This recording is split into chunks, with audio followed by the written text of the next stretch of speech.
Check, check, check, check, check.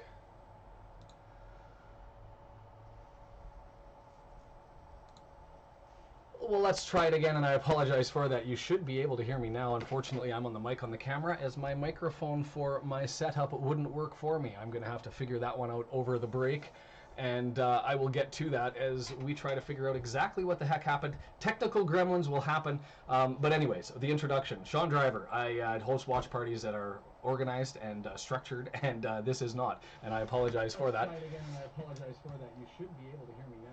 And yeah, my audio as I hear it back, not so good. So I'm going to play with that in the background while I have an opportunity to introduce Canada for the first time ever into its Copa America. A young squad, a team that's looking to improve, a team that went to the World Cup. We finally got our goal after a long delayed wait, and now we get to take on some better teams. I'm excited about this setup of the Copa America and welcoming the North American teams. If you're new to this tournament and haven't followed it before, it typically has only involved the South American squads, excluding those smaller countries that are a part of Concacaf, and they've decided to invite 6 different teams that are coming into the Copa America tournament that have qualified. Canada didn't do such a good job in qualifying. An unfortunate outcome in Kingston, Jamaica, where if you watch that game, we controlled the hell out of the first half and then fell apart and let things slide, and we ended up having to go through the back door through a match with Trinidad and Tobago before we ended up qualifying. So we are here where it doesn't matter how you got here.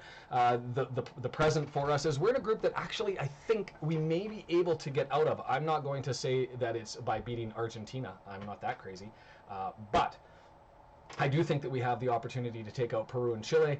We'll see how the squad does. The ultimate issue for me watching these guys over the last couple of years, and especially these young guys, is it's about goal scoring.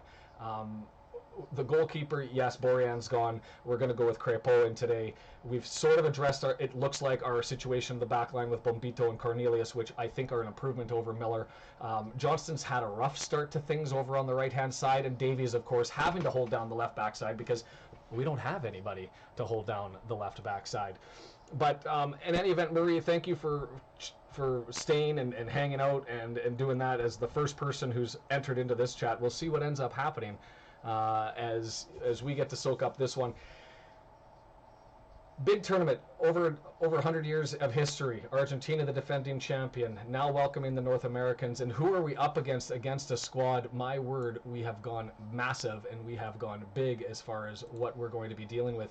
Just for your reference and for your edification, they have 1,192 caps between their lineup. 1,192, and you can see those as they're scrolling over here beside us. That's a lot of caps. 637 comparatively for Canada, so almost double the experience.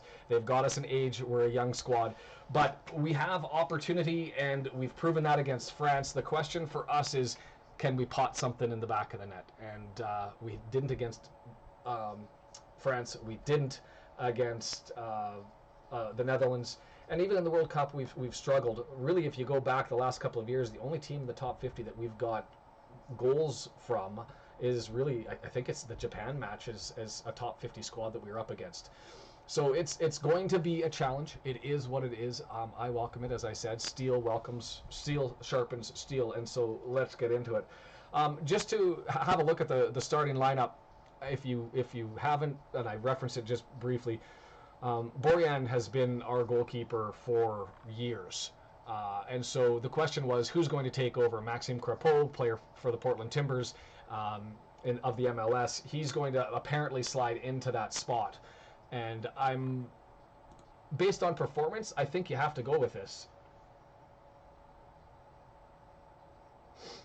Yeah, it could be, Marie, that not a lot of people... I've sort of put it out there because I haven't been feeling 100%. I've been fighting an infection and trying to get things set up, and it has been a little bit of a mismatch.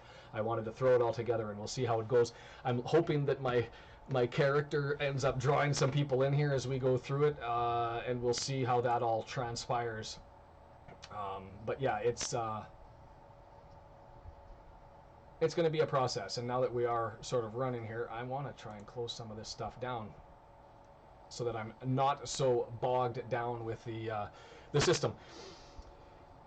I've done a bunch of research. I've tried to make this as pretty as I can for those of you, and Marie especially, having been with me through the Red Horde, another channel that I operate where I talk about all things Wrexham and we do host watch parties there. Lots of off-season work has been going into the setup. This is the old setup essentially with just a couple of minor changes, but we'll see how it goes. At the end of the day, I just enjoy doing this process, and so if it's just you and me, Marie, throughout the entire process, hit the like button. We'll follow along, and as people end up finding them, I remember the last one, I think I started with like 40, 50 people streaming. So Copa America live from Atlanta, the opening match. What do we want for a result here? I mean, you're from South California, so you're not really invested so much in the Canada-Argentina outcome, I would imagine, as you are the U.S.-Bolivia game that I think is in 2 days. And I'm hoping that Josh picks that one up, and we'll see what ends up happening. My dulcet tones. Thank you. I've lost 9 pounds. I'm feeling much better about my life, and my maybe the getting sick wasn't the worst thing in the world. Being able to deal with it, and that's not going to work that way. Interesting. As I'm just playing with things as I go through the process here. So I am feeling better. The trophy is out. Man, the stadium is there. They were talking 70,000 people, and probably 95% of them wearing messy jerseys, and that's just going to be the reality of the situation. And we've got a young squad. I just don't know what to do. Let me tell you my criticisms and where I think, and where I'm happy. Kone, when he was playing, he lit it up for Canada. Against France, he was exceptional in the midfield. I wouldn't be surprised if he ends up getting signed by somewhere or some interest for moving over, because he was impeccable through his performance. Miller, I was surprised, didn't perform so well.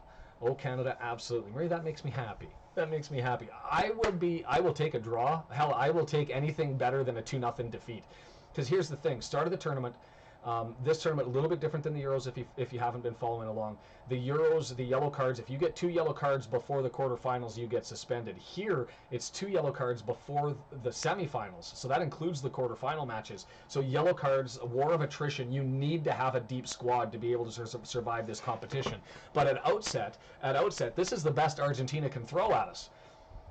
They are not messing around, because they don't have anybody with a yellow card. They have nobody that they're trying to protect. There's shelter.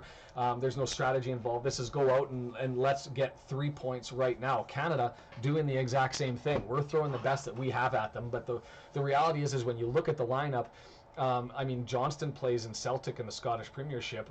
Cornelius is in Malmo in the Swedish division. But you compare that to the Argentinian squad, and as far as quality of the teams for who they play for, the Argentinians you've got Serie A, League One throughout, Premier League, they've got like 6 guys.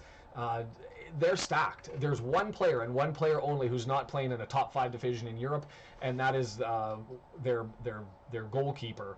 One of their backup goalkeepers in Franco Armani, who plays in the top division in Argentina. That's it. That's it. Everybody else is stocked, where for us, lots of MLS players, which I don't want to slight the MLS, but it's not a top 5 division in Europe. It is a league that I consider to be a developmental league or a retirement league, where the middle players between the ages of 24 to 30, if they're good, are over into Europe. I'm excited to see how this one all boils down, because these guys are going to be fired up. The Copa America, this is no friendly. There will be no quarter. Goal difference matters. They will be looking to pump the goal as much as they can, and we're going to be called upon for 90 minutes. And I say bring it. Steel sharpens steel, and let's go. So tell me what your thoughts are. I see the chat's starting to roll. I've got 1 viewer. It's just going to be you and me, Marie, through the entire thing, and I'm okay with that. I wonder how the Wrexham one started up so fast, because I do think I got like about 50 to 80 in the first one. But we'll stay here and we'll have a good time doing it as we pipe through, and I'll be here for the Peru and the Chile matches, and I was going to consider taking the others, but I just don't know if I'm going to have the time to do it. And so that's fine. It'll let me play with the bugaboos, and while I was thinking of those bugaboos, let's have a look at this microphone and see if I can see what's going on with it. Man, you can hear that crowd, the pulse. Like, this is no joke, even though it's the first time, well, second time ever hosted in North America, but the first time with North American teams in it. The fans are feeling it. You can hear just the output. It's insane. Test, test. And I'm hoping that that works. Marie, you'll have to let me know. I think I changed the mic over, and it should be a little bit better quality. I'm stoked for the season to start.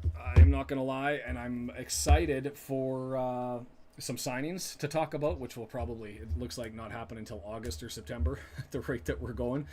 I do plan to, I know that Matt's covering the broadcast for the schedule release. I'm going to have to talk to him about that, because I was going to do the same thing, and I've already got some graphics going and all that sort of stuff, so maybe we can jointly do it.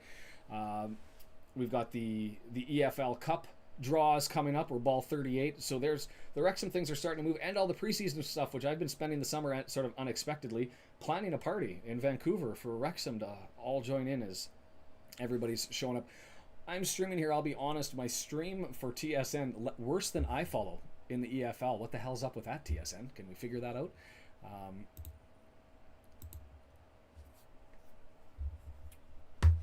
I don't know. Man, this is no joke.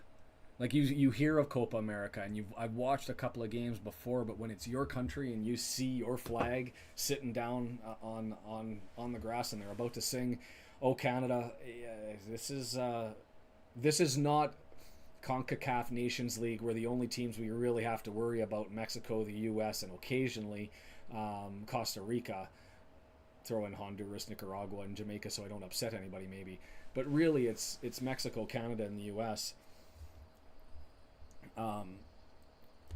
Here, this is Peru, Chile, Argentina. If you manage to finish second, you're going to come out of the league, and you've got an opportunity for Brazil or otherwise. I don't know. I talked to Josh recently. I wasn't certain I was going to do this. I did put it onto the Discord, and if they're doing a watch along, then people are more than happy to go and join there.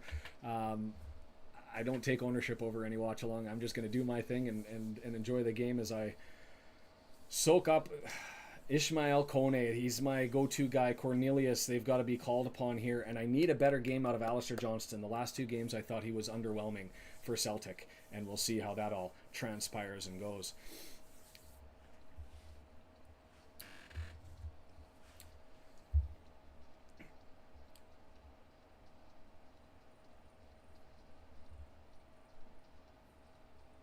Yeah, I just got to notice that he's doing one as well. You know, they have a good side. Kim's already over there. Interesting. Yeah, I put it out to a couple people, but no man left behind. I appreciate it.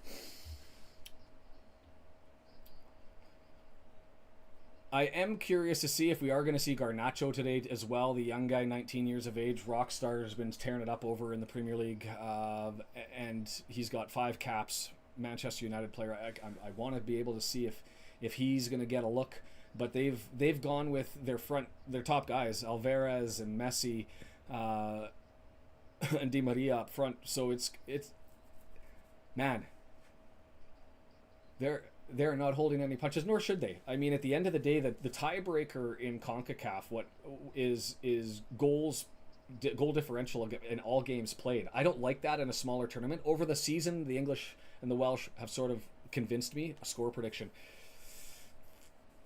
Honestly, 3-0 Argentina. I don't want to say it. I'm hoping we can get a draw. But let's be honest. I'm looking at the Chile and the Peru game. I would like to be able to limit it. If we can get out with a 1-0 score, the goal differential thing could matter. And if there's a tiebreaker required in the Chile-Peru matches after those. But we're going to have work to do. Those are no joke, no team. And that jump from competition, I think that Canada struggled to make that jump. When it comes to the lower tier teams, those teams that are in the ranked 40th or lower in FIFA, we handle ourselves well. But we've had a couple of upsets against USA and Mexico, who are in the top 15, but they are teams that we play consistently. These teams that we don't see very often, and maybe Jesse March as a new coach is going to be able to do something special and get our teams lined up for it. But I just found that we've been underprepared and overwhelmed. And we will see what ends up happening as we go through. The Argentinian anthem to begin.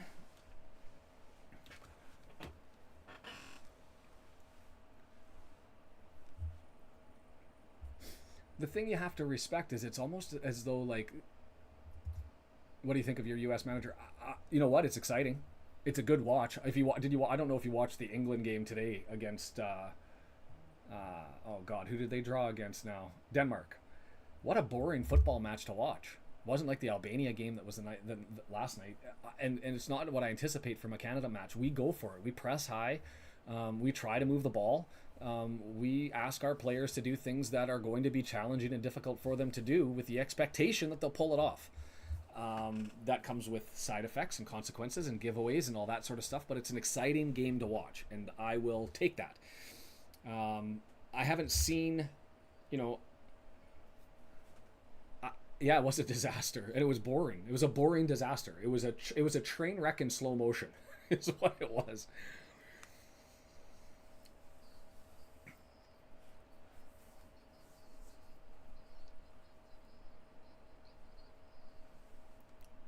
Oh my word.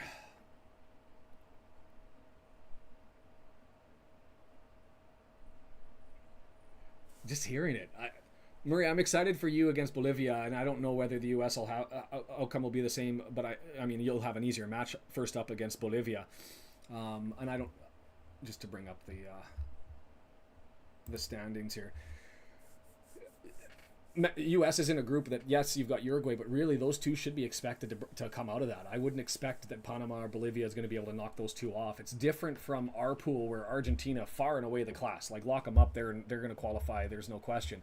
For us, it's a battle between Peru, Chile, and Canada. And Peru not performing well in the World Cup 2026 qualifying. I think they're winless in their last 8 games, 2 draws. So they've been struggling. There's an opportunity there if we can perform against Chile in the next match. We've got Peru, in the next match.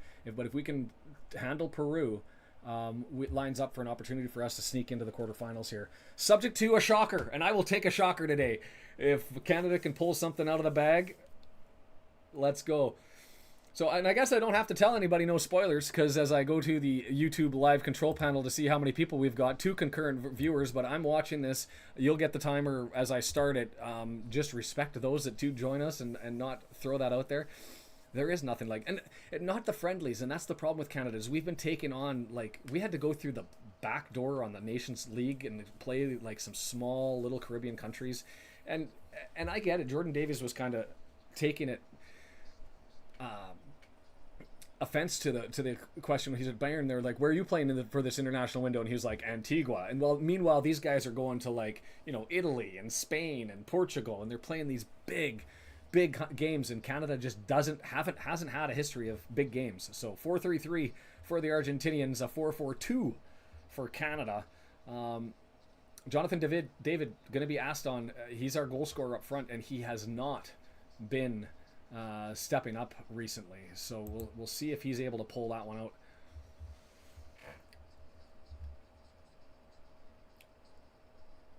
Venezuelan Brendan, you know what? I just did this one recently, and I think I can keep that. That's an automated one, Brendan. That is set up to autofill, so I can throw that in easy. And so I think when it goes with the other secrets that are in the background, I'm going to have a nice little setup here when it all gets going. But it's nice to see you, Brendan. I was just saying as we were jumping into this one how I'm actually getting surprisingly nervous. And I got to go find my Canada soccer kit. I was looking for it today. I don't know where it's been since the fire.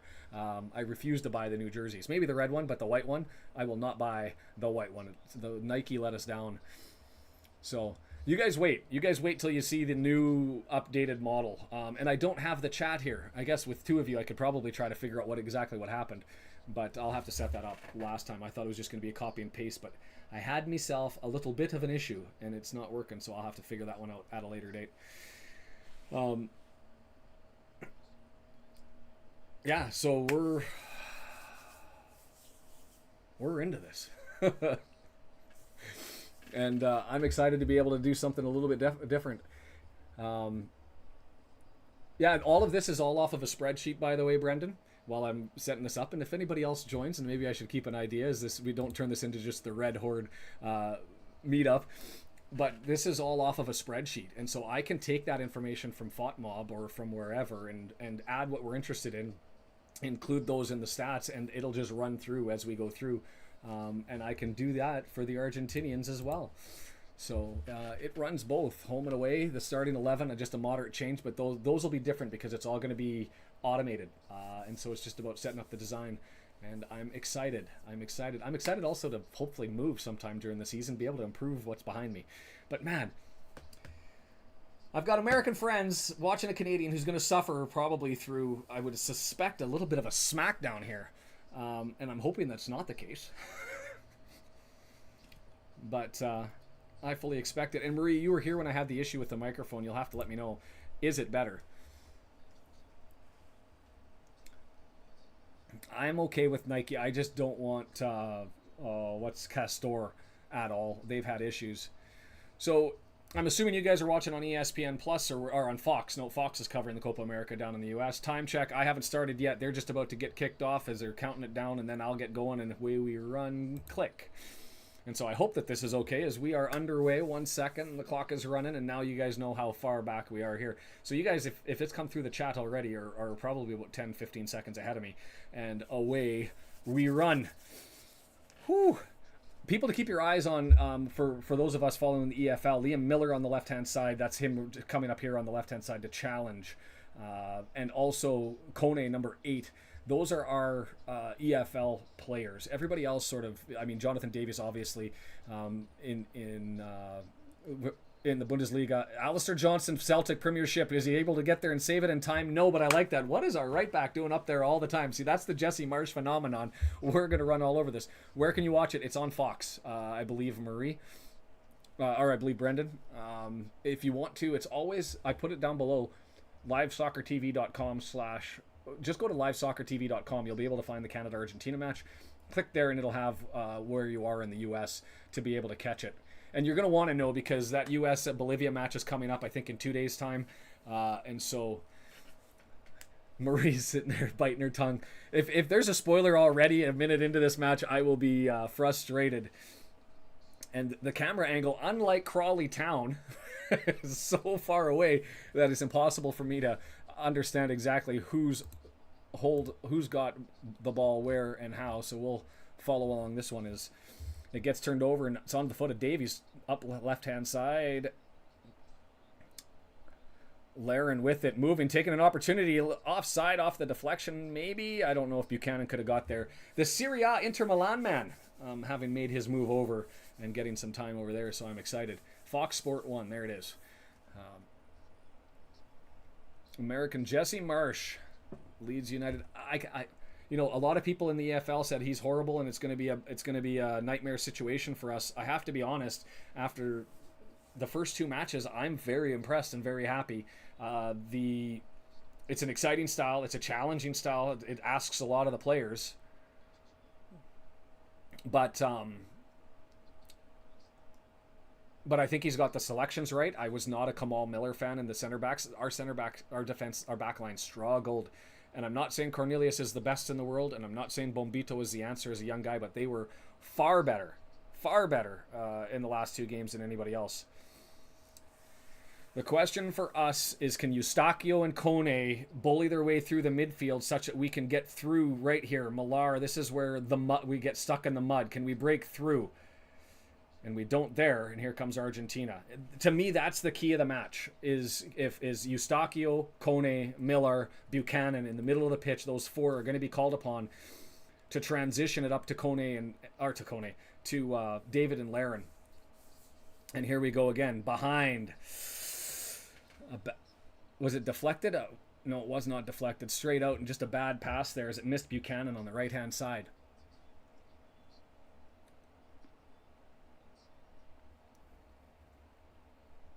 Romero over onto the left-hand side.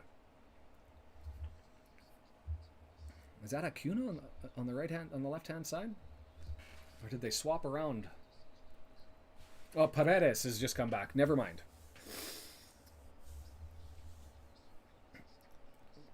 And the other key component about this whole process, as I've been talking about, and I did the work visa thing for Canada, is being a top 50 country in the FIFA rankings is vitally important to make it to England. It's why these Canadians end up going to the Dutch First Division and the Liga and Bundesliga and those, and it's not the EFL, is because it's hard to get into, as we've got an opportunity. And well done, Bombito, the young man, stripping that away from McAllister.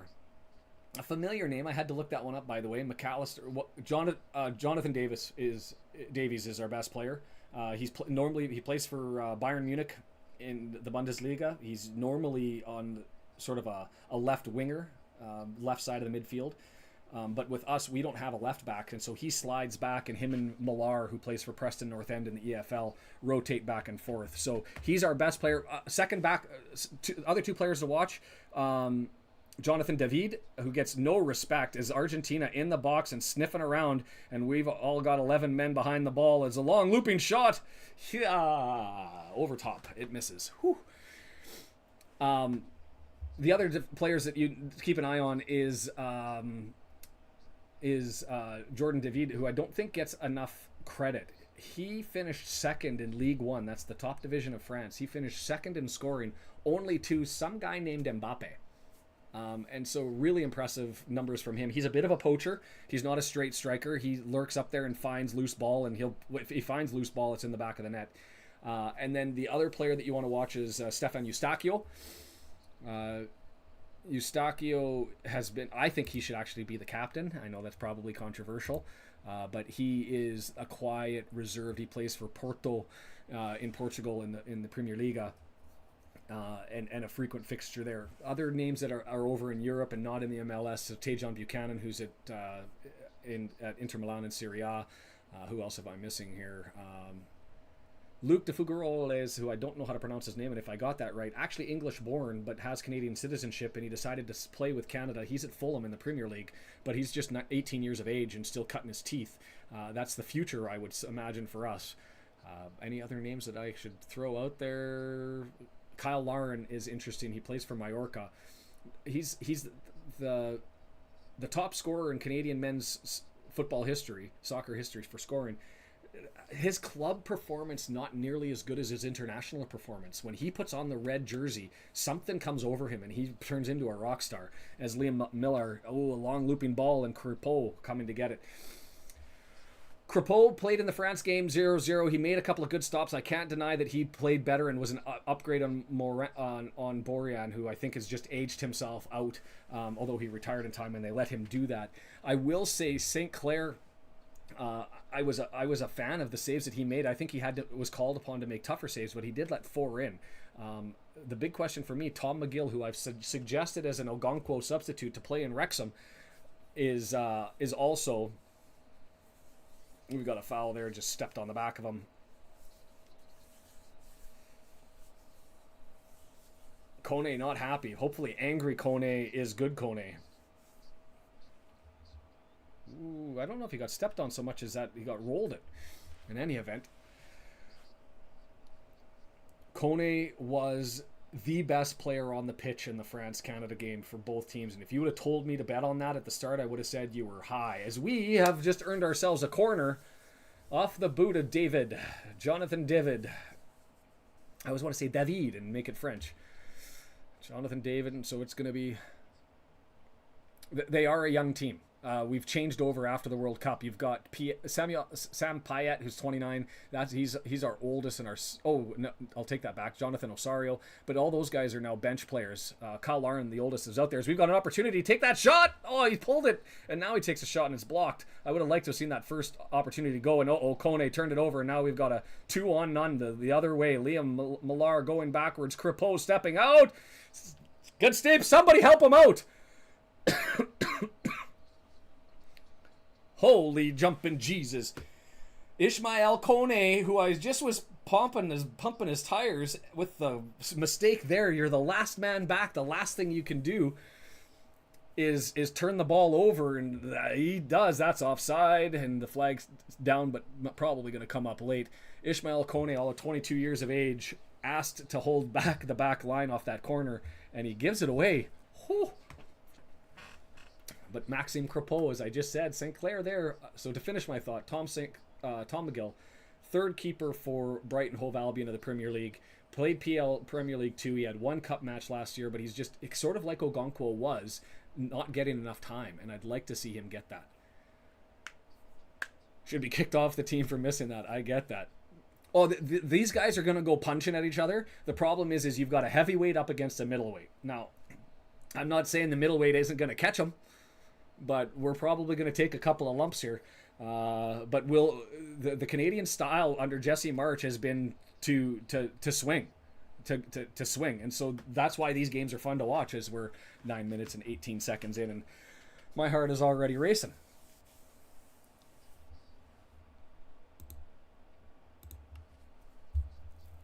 It's just that touch in the final third. I thought that before the game, I thought that it was going to be our midfield that had the struggles. That's onside. He's onside. Bombito got caught off, and it just misses. Whoo, to the right-hand side. Did they put the flag up? They put the flag up. I don't think that was offside. I think that was on. I thought Bombito was sleeping at the wheel as that one got pushed over the top, and they had to turn and go, and Bombito kind of got caught off. Let's see the replay. Kone with it. Free kick off after the offside. He's going to leave it there for Bombito to step up and take it.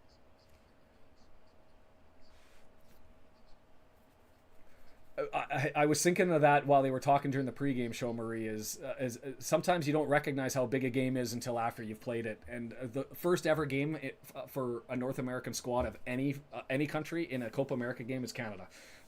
First time out on the pitch, 70,000 people, almost all Argentinian Messi fans, and just go out and chip on your shoulder and just run your face off, and don't pick up any yellow cards. Their yellow card suspension rules are absolutely insane, and they also have a pink card, which I don't think it's necessary. It's just the concussion rule. If somebody has a concussion, you show the pink card and you get an extra sub. Well, that's in the EFL. They just do it automatically. The fourth referee deals with it. Don't need a pink card for it. With a pink card and a blue card, a yellow card and a red card, and I think there's a white card for good sportsmanship. There's going to be, you might as well just put a rainbow collection into their back pocket and let them do their thing. Long ball over top. Cornelius going back. Oh, it wasn't Cornelius. It was Bombito again as Cornelius fills that gap over. Or was that Davies? That was Davies. It's so far up, it's hard to see exactly who everybody is. Davies closing out. Haven't seen or heard his name being called. As now we get the ball, and can we deal with the pressure and pull this out? Crepeau's going to have to go and get this, and he's just going to thump it down the pitch. Even if that goes out, it's not a bad move.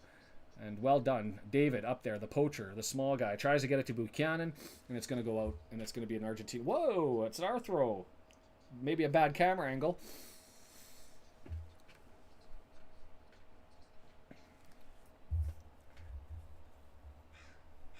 But it is interesting, too, watching with a Wrexham lens, having heard and followed along, because I see the tweets about Alistair Johnston, I see the tweets about Ishmael Kone, the inconsistency and all that sort of stuff, and it's interesting now to be on their side, right, and to hope for them. As we get an opportunity, that's Kyle Larin with it, looking for Liam Miller. It goes to him, Eustachio's with him.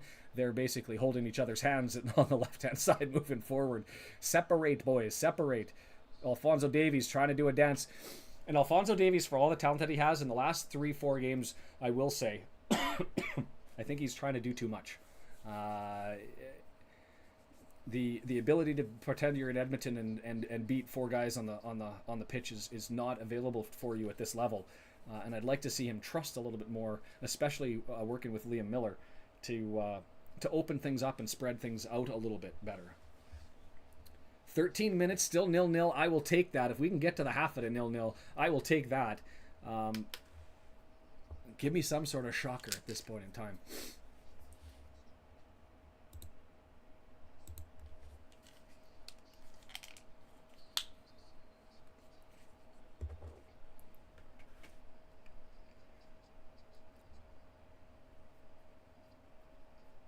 Argentina with it all the way back to their keeper.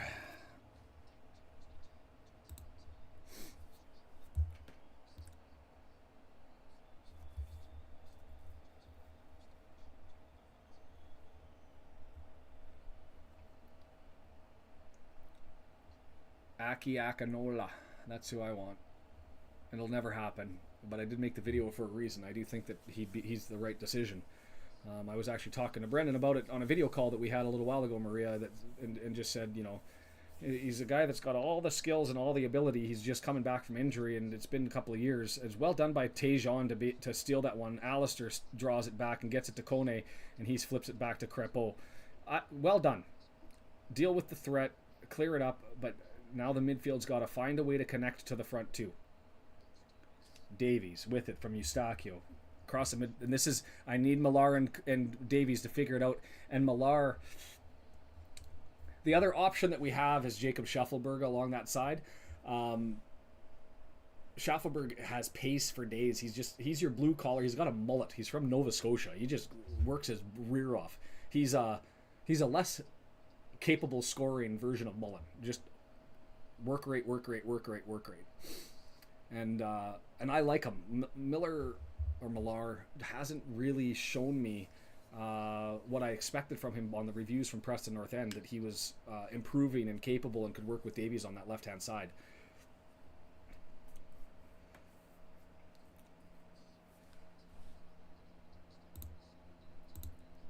%60 possession, 3 shots to 2, 1 on target so far.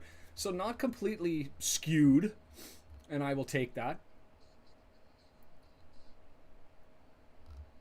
That was Di Maria.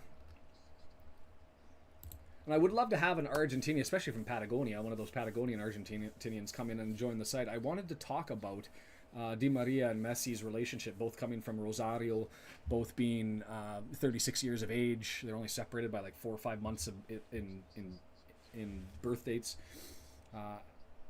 What their relationship is like, and there's probably lots of stories about it on YouTube, and maybe I should go and try and soak one of those up while I'm maybe traveling to work and doing that sort of thing. Long ball all the way forward, but flipped back, and here's Kone. That's 2 mistakes by Kone, and he was error-free last time in the French game. Maybe a little excited. Maybe this is just the hit or miss of a 22-year-old. Down the right side, Argentina with a cross. It's deflected. Millar, is he going to be able to clear it? Gains possession, gets taken out, and earns himself a free click. We'll take that. A free click, even.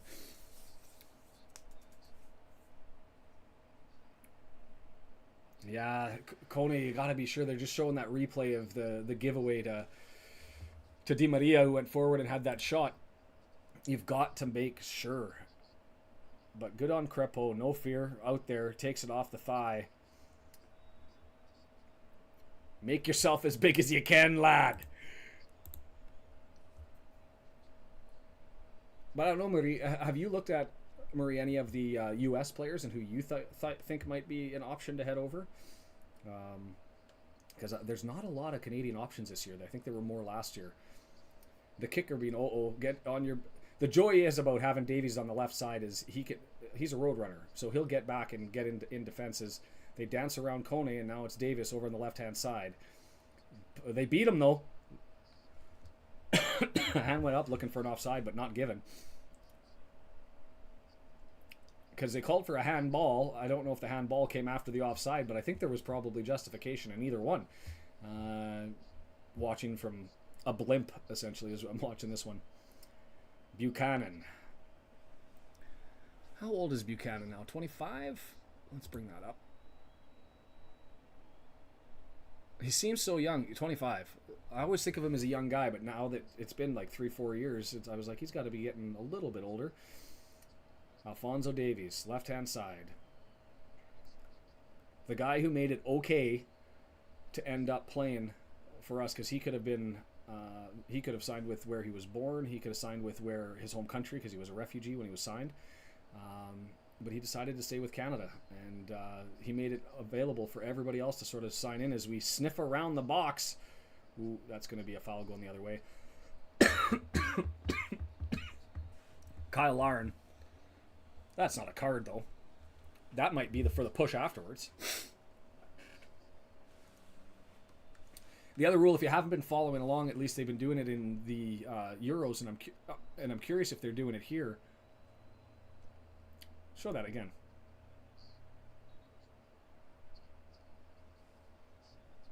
I didn't see anything there. That's a flop. That is one of the best flops that are out there. I don't know if they have the same rule applied that they've got going on for the Euros, that it's only the captain and the offender who's allowed to talk to the referee. Everybody else has to clear out of the way to try and get rid of those pile-ups around the referee. I like that decision, and I hope it's here. But the only rule I was really looking at was what's the tiebreaker, because it's probably going to come into effect in our group, and I'll bring that up just for your benefit there too, as far as the group standings go. Oops. There's, you guys let me know what your thoughts are, but when it comes to tiebreakers for the league, I'm okay with doing goal difference in a game where you've got 46 games that are being played. As they beat down the right hand side and they come forward, it's going to be across from Di Maria, but it ends up being taken by Cornelius. Probably had more time, he just turned and kicked it out. I think he should have taken the pause and looked up the pitch. But in World Cup, in Copa America, in the Euros, I don't like goal differential being the tiebreaker, because there's so many variables with who's playing in any one game. You could be resting players in a game. You could, to ensure they don't get a yellow card. If you happen to draw the top team early on, and they fill the net because they've sent out their best squad, where later on they've got to protect against yellows. It creates an inconsistency as between the competition. I think it should be maybe goals for and against the tied teams, and then go to points against the tied teams. But in any event, that's not what they've done here. But I'm curious what your guys' thoughts are on that. If you'd rather have a head-to-head record, yeah. So it's a North American phenomenon, though. You try to even convince it should ever be a head-to-head matchup tiebreaker. Most European football fans are not okay with that idea. But in a tournament like this, oof, that's got to be a foul the other way, as he got him in the back.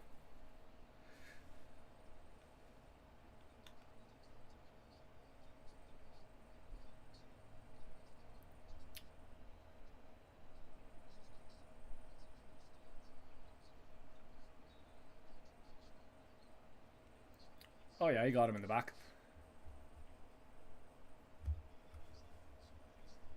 But you got the leading scorer for the Canada standing there. Well, not all time, but recently. You're going to have to... Why not give him a knock if you get an opportunity to give him a knock? And so DePaul with the business there. And we're going to get a free kick from a dangerous position here. Let's go! Get a shocker! Now, Davies is going to take this, and I don't know if I like that as the opportunity. He's pace, he's set up, he's assist, he's pass. I don't like his boot. I don't know whether you put Eustachio up against the ball. But this has to be an attempt at goal. Has to be an attempt at goal.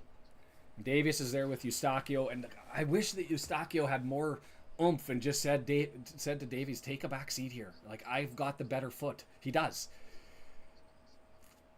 But he tends to defer. He's too much of a nice guy. Damn Canadians. Get a little assertive here. Well, I haven't updated the shots, and so maybe I can have a look at things while 3 shots to 2.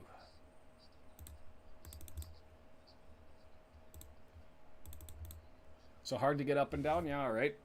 So blast it through the wall and see what happens. Yeah, complete power. Just smash the tar out of this and roll the dice. Absolute piss missile. Cue it up. Andy Cannon this thing. For the Wrexham fans. It's got to be Eustachio. Right-footed. No, it's Davies' power. Oh, Liam Miller bangs it back in. And we'll get a corner. As DePaul. I don't feel bad about that one, DePaul. Sorry, you want to end up playing silly games, you can win a silly prize. I hope you took that in the... Oh, no. I was hoping he took it in the groin. Sorry.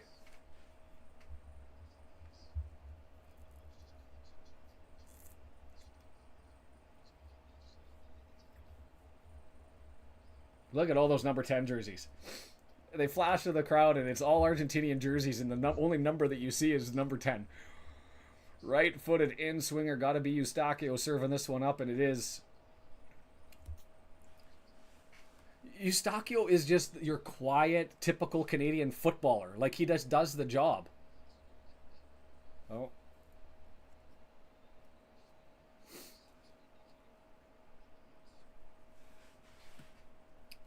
All right, so it's not a corner. We're going to give it as a goal kick. I thought that, how did that not deflect off of an Argentinian to go out unless, I don't know what happened there.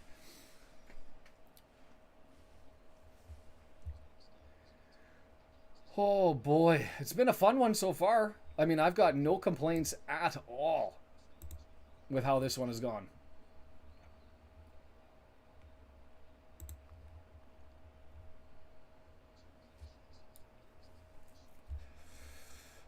We're bragging 2 clean sheets and 2 games played. Fair, but Trinidad to Tobago, which wasn't really that much of a competition, and the French game, which that one was impressive, but we haven't scored. We haven't scored against top competition in forever. I think I have to go back to Japan, and we had a 2-1 loss there, or 2-1 win. No, a 2-1 loss there, but we did score one.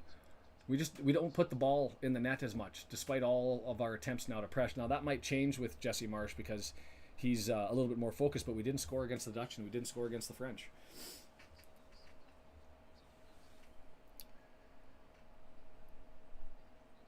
Emi Martinez still there. They did have another keeper who played one of Argentinia's 4 games before leading into this one, but he didn't make the final cut. They went with Armani and Rulli, 37 and 32, so the old guard still in play.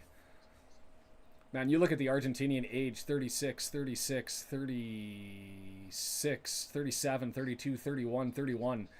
I think we have one player over 30. Youngest team in the tournament.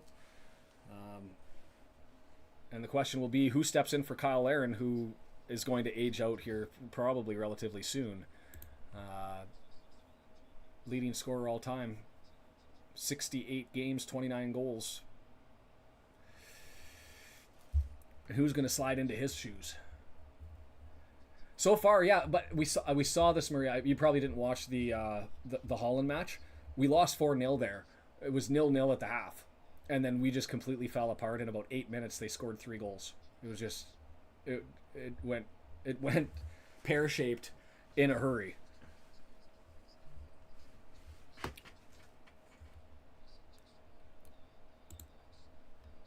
They are older, they are smaller, they are slower. Well done, flicked it away from him. That's Cornelius, the new center back, taking over for Kamal Miller, and I am becoming a rapid fan. Plays in Malmo, in the top division. I don't know who is looking and watching to try and get him out, but somebody needs to go and pull him out. Slides all the way across. Clear that, Cornelius. Not the best clear from Cornelius. I would have liked to have gone far, but no. That's not a yellow. The broadcaster for TSN, it's a Canadian broadcaster, so you probably have different broadcasters than we have, saying that should have been a yellow card. I think that was a flop. I think he was airborne before the contact was made because he knew he wasn't going to get to the ball, so he took the opportunity with the physical contact and was looking for it to get out of it. So shots are even at 4 apiece. Let's go. Alistair Johnson playing it forward. Buchanan into the box. Spin that thing around. You've got 3 guys there. Somebody step up and help him out as he's being held on to. Draws it forward and just nobody. Alistair, you got to go up there and help the guy out, dude. Johnson gets there late. Now he's up there and got to come back. No, Alistair Johnson says, hey, I'm a right back, but I'm already up here. I'm going to score. Falls all the way back, and there's Alistair Johnson not in his position. Well done. Bombito, the young Colorado Rapid man from the MLS. Whew. He looked good against France. He's looking good against Argentina now. We are putting in the work, and we do have the pace. We're getting to more loose balls. It's just our touches just aren't quite there. Ugh. Can youthful enthusiasm take out the Giants? I don't know. I don't know if it's enough.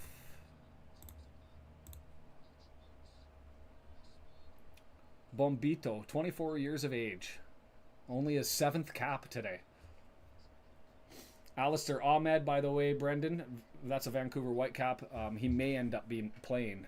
It will be an interesting watch because he's rocketed up the depth charts. What happened there? I think he just went down, and then was like, "Do I draw a penalty?" The flops here are very artistic. Did he actually make contact? Oh, that was a handball.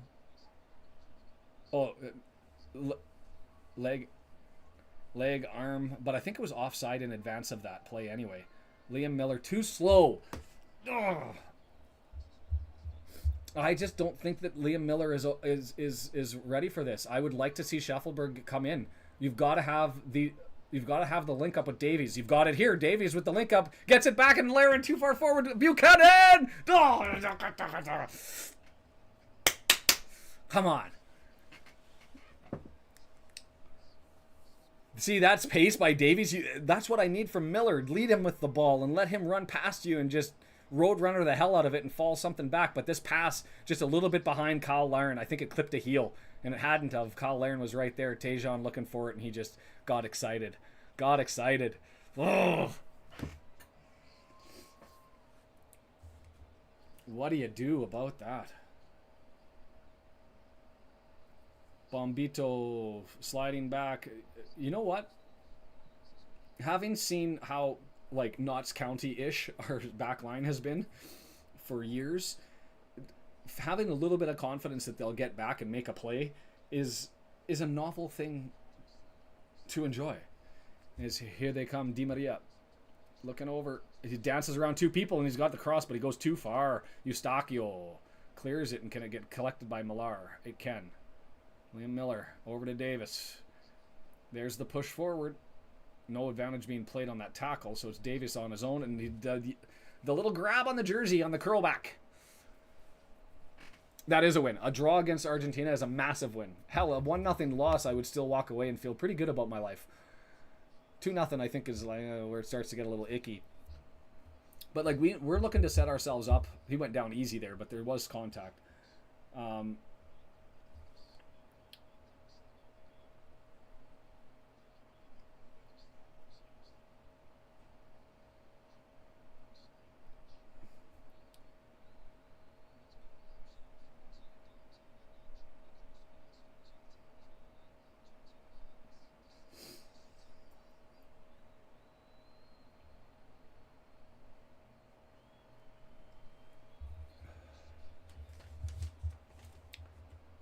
Miller. Oh, Jonathan David. Too far out for him, but he gets it over to Davies on a nice little pass. Take that, Laren! Oh, it's right there! Oh, come on! We are sniffing. Kone, come on, find one of these. Flag went up for offside. Ah!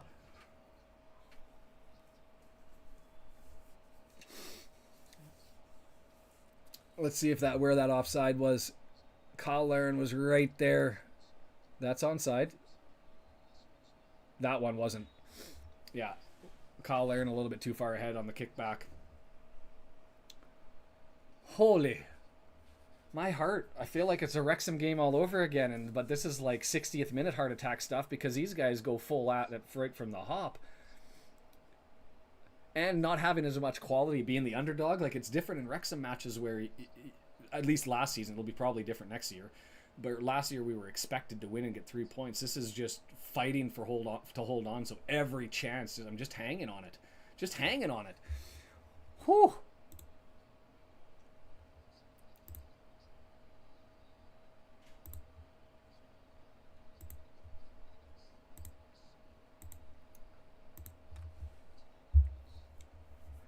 Just take a look at the stats here while we've got a bit of a breather as they eat the control. Is it 63% to 37%? But it's very much we're direct and we're on the go, where these guys are taking control of the ball in the back line, and I'm sure their passing has to be at least triple what ours is if they have those stats. Yeah, 227 to 121.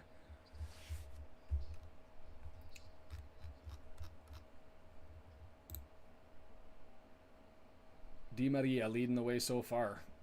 And 13 accurate passes from a guy who plays a midfield forward is rather impressive, I'm not going to lie, for Di Maria.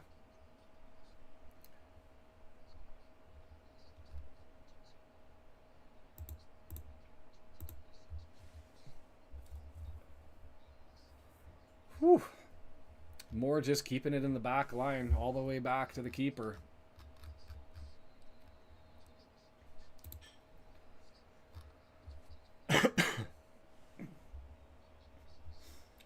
Midfield, 33rd minute. If we can get to the half at equal, I would be a very happy man here.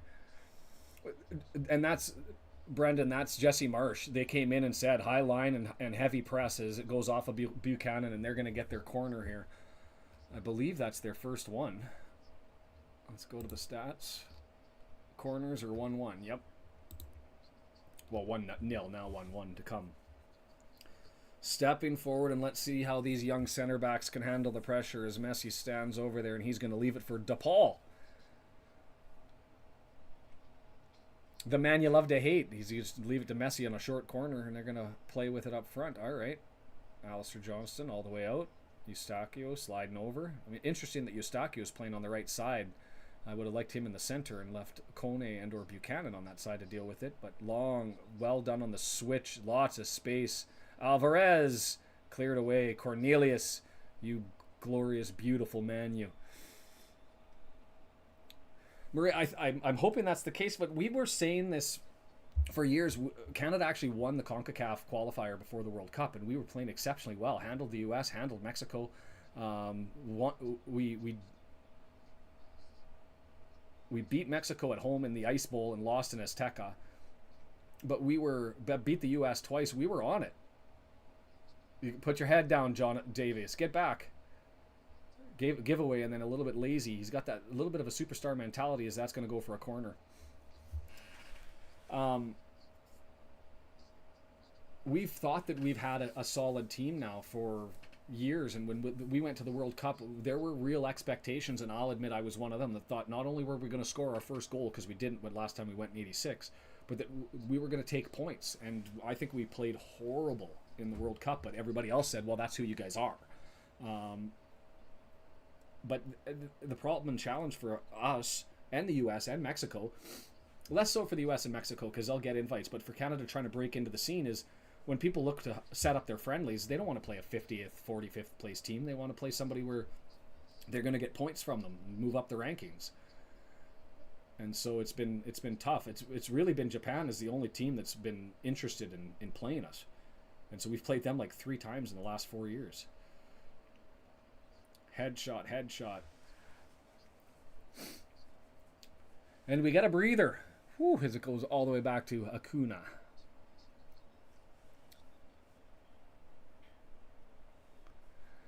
I think we're young enough, Brendan, with the pace that we may be able to deal with it. The challenge for us, and you're going to see this in the second half, is this is our best lineup. We have a couple of players that can fill in, but there is a massive drop-off. Like, Schaffelberg will be fine on the left-hand side. Osorio is good moving in. Richie Larea, I mean, he played Nottingham Forest, played Premier League, but he's aging out. But he's capable. But once you start to get to, no offense, but the Sam Payets and the Russell Rose and the Oluwaseis, we're stepping down quite a level. And that's where I'm nervous is the last 20 minutes of a game. I'd like to see us get one because I expect that Argentina will be able to score late in halves, and especially late in the second half. As the wheels come off, as the high line doesn't work, as we get tired. But got to play the game. 8 minutes to the half, probably only a couple of minutes of added time. There haven't been any serious injuries, just DePaul flopping around there for a bit as that's well offside. Crepeau makes sure and clears it. Well done by Max. If he was younger, he'd be looked at to go somewhere. But at 30 years of age, I think he's just going to play out the string in Portland.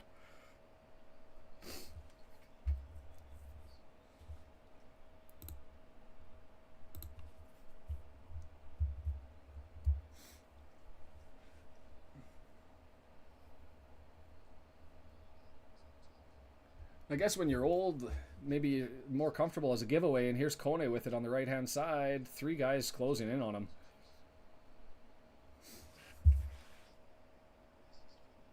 You'd think with that 4-3-3 that we'd have space on the wing, but that's been 2 in a row, once with Buchanan and once with Kone, that they have closed exceptionally fast on the wing. We haven't figured it out on the right side, and it's only been Davies with his pace on the left as he's on his horse getting back there. We've got numbers back. Shape is there. McAllister. Scottish name, Irish roots, Argentinian born.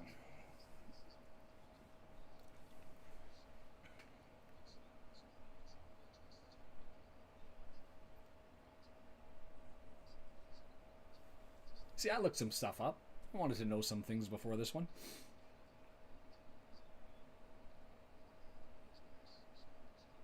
Eustachio over to Alistair. The Celtic. Of anybody, him and Davies are probably the two that are used to playing in big games. And I say that because there's nothing bigger than the Celtic Rangers matches as far as physicality and fans and chaos. So, and that's a bad pass over the top and misses everybody. Bugger.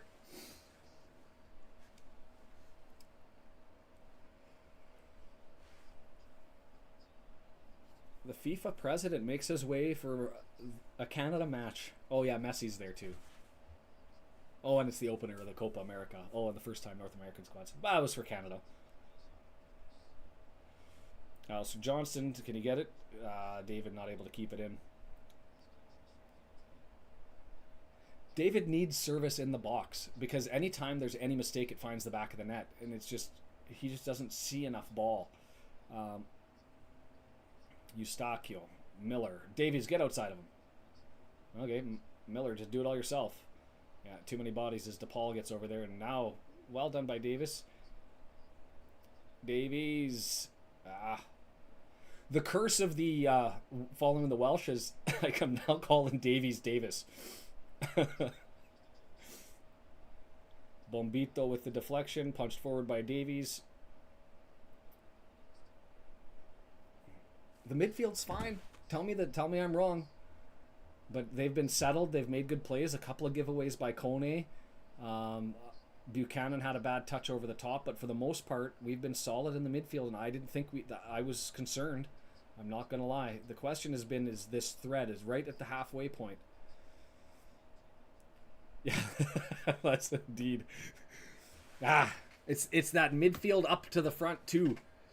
We're just not finding it. And maybe that's the structure. We should be dominating the midfield because we've got an extra player in there. I'll admit that was a weak call.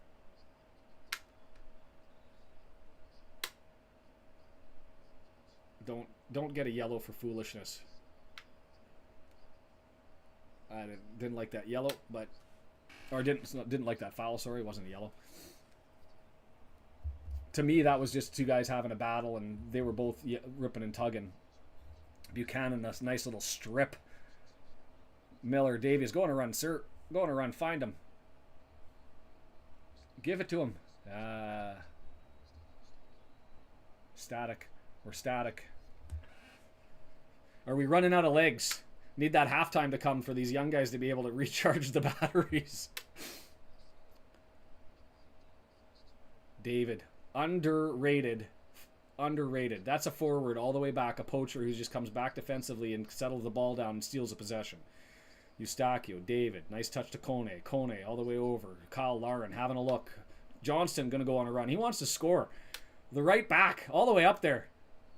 He's still got energy. Kyle Larin, service. Got it! Oh, blocked out! Dawn, then driven over the net. My God. Kyle Larin, that service over the top. It's right there, headed down, stop, Eustachio. And then Davies gets overexcited and punches it 12 feet wide. Davies, you had all the time in the world, too, on that rebound, Jesse Marsh. He's doing what I just did. That. We all look like dinosaurs in an electric fence. God. How fun is this? It's just the three of us. Three of us? Four of us. And we're having a good one. Hello to whoever else is here. And those are the reactions. What the hell? What the hell?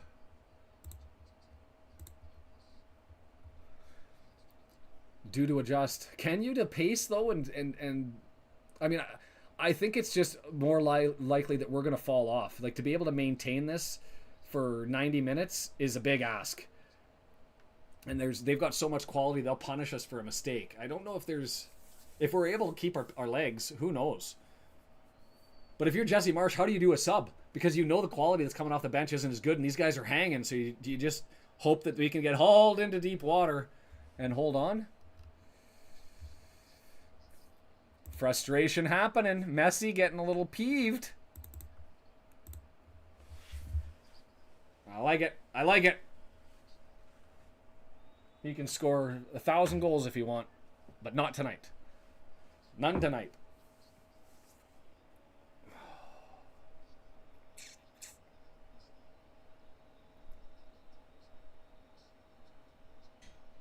People blowing their whistling in the stands like we're time wasting. We probably are, to be fair. I think getting to the half is massive. Well flopped, Paredes. Kyle Laren, the big bully that he is. Big ask, big reward. Well, you would take notice, wouldn't you? I mean, when we drew against France, everybody's like, but it was a friendly, and it wasn't really their best squad. And when I thought it was actually pretty damn close to their best squad, except for Mbappe coming off late because of an injury. But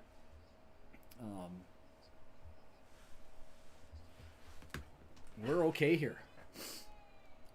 But I've also seen this script. We were okay against the Dutch, too. Not enough behind that from Bobito, and now he's got to go back. Oh! Alvarez sloughs it.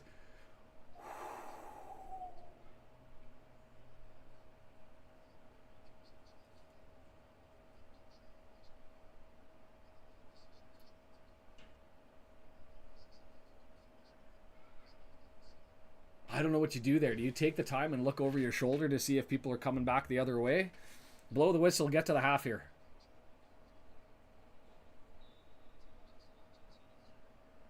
Oh, it went out. Interesting. I missed that from the camera angle when they were dancing it over there.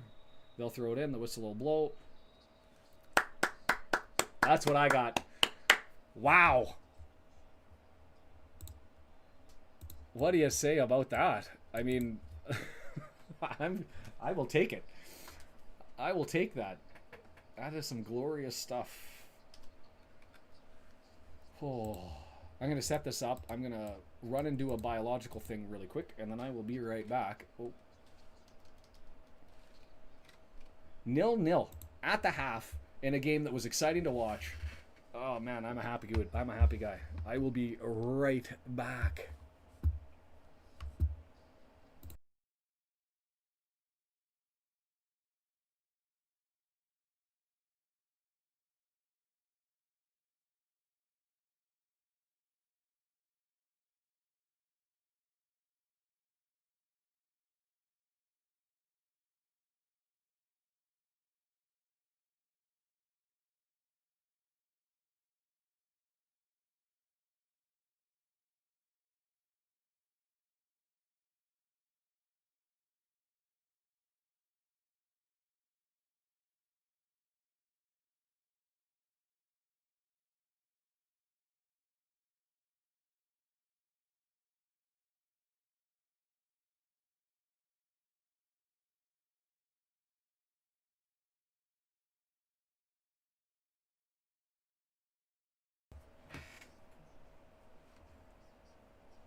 To be fair, I didn't look where they scheduled the final. I looked at where the quarterfinals may end up being.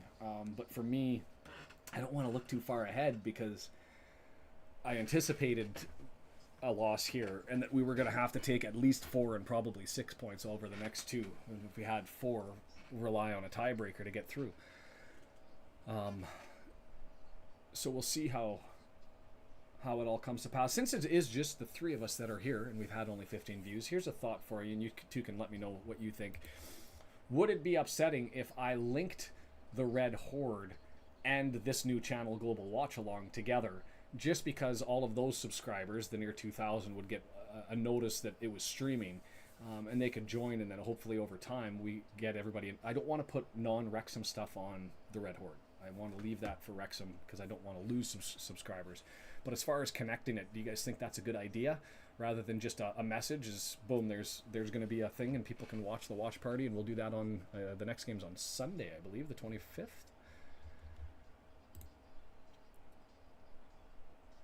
Let's bring that. Oh, it's a Tuesday match.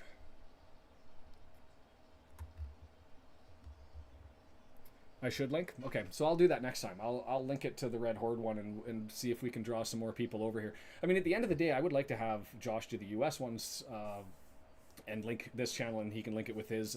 If there are other people who wanted to do Wales in their friendlies, so they're not in the Euros, or do Argentina or Brazil or whatever, all in English, it'd be nice to have. Then people just know, hey, there's a watch along. And it's all happening, and they just can come to one location, and away it runs. Sort of the idea behind this one, if it all comes to pass.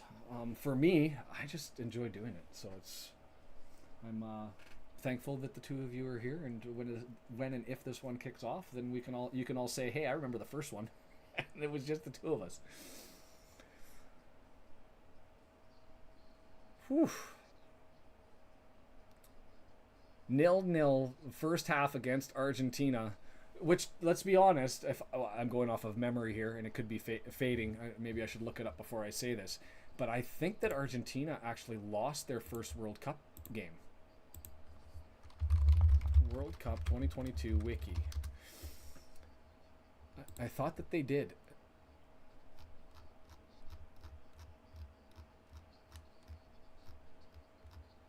Argentina 2-0-1-1. Yeah, they lost 2-1 to the host, or to Saudi Arabia.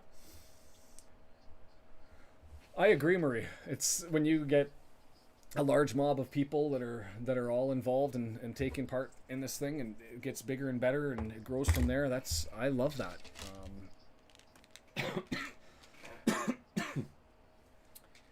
I'm trying to remember, what was the game that was on the Red Horde that we ended up with like 11,000 people? It wasn't the FGR one. I thought there was a chance that one would get up there. But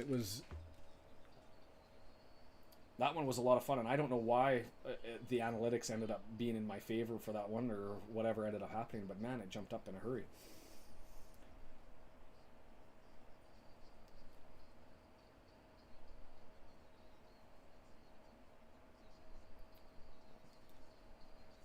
Well, if you're Jesse Marsh, I think he's asking for more. He's happy with like rewarding them for the efforts. You've got to complimenting them for them, saying that we're close, but he's asking for more and telling them that they've got it. And I think if you're Argentina, you're saying we're in a battle and we knew that we were going to be, but these guys have been tough, but we're good at, like, we're the world champions for a reason. We've been here before. So I don't think it's panic time for them, but I think it's just a reconnection on what they're good at. Their touches between their midfield and their forwards have been as bad as ours have been. The connection, other than the breakouts, I don't think they've broken us down as much as I thought that they were going to.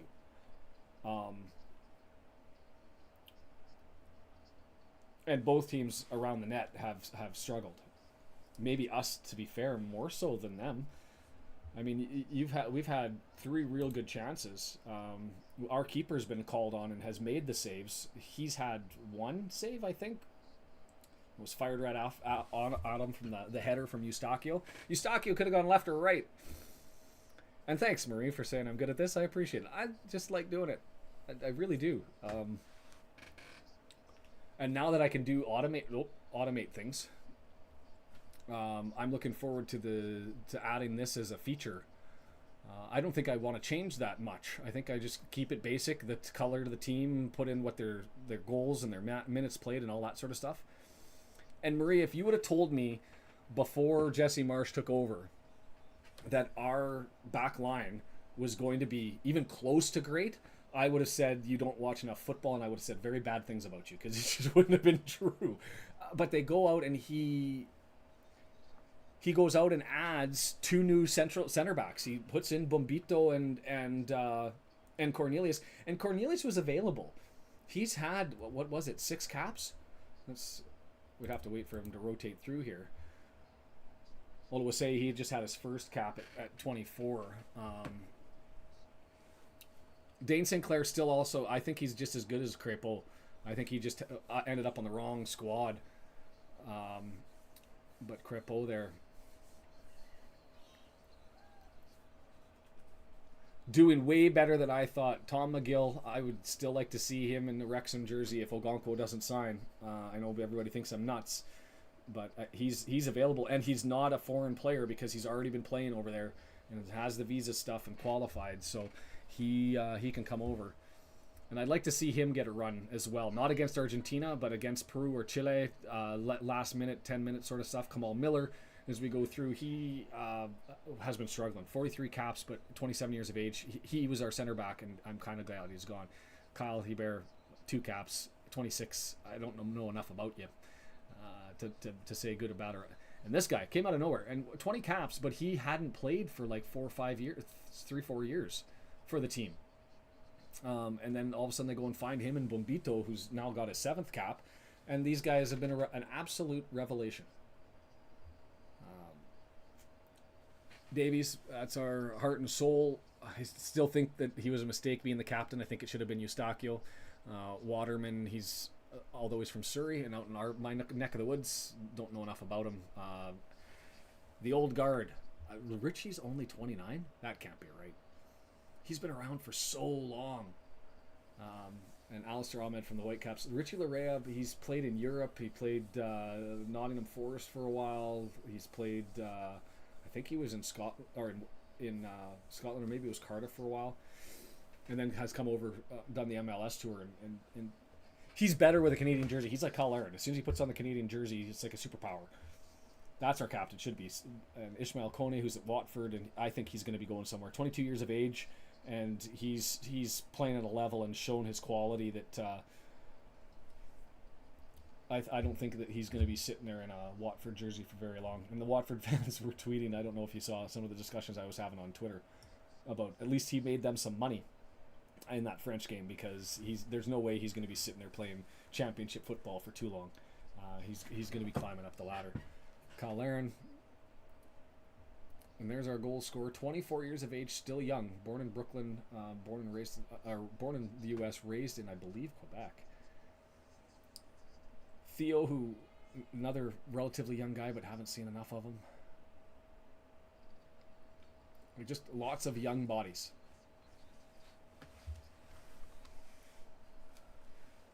And that guy, I have all the time in the world for Schaffelberg. Tell me he doesn't kind of, like He's a Canadian mulleted version of Mullen. And the only other names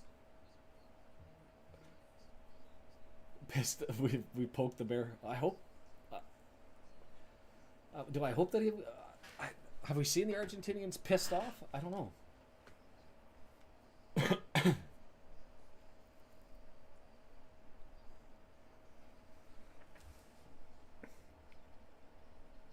I know there are some teams like the Boston Bruins, since Brendan is sitting in the chat, that when you piss them off, they play better.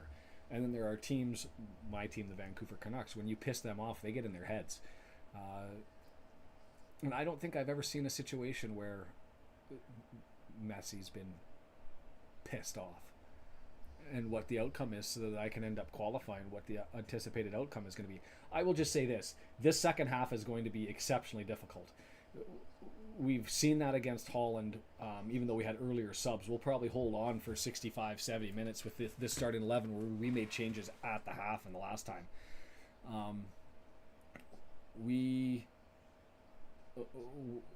They've got depth. They can throw the kitchen sink at us. They still have backups that play in the Premier League that are going to come out and run at us.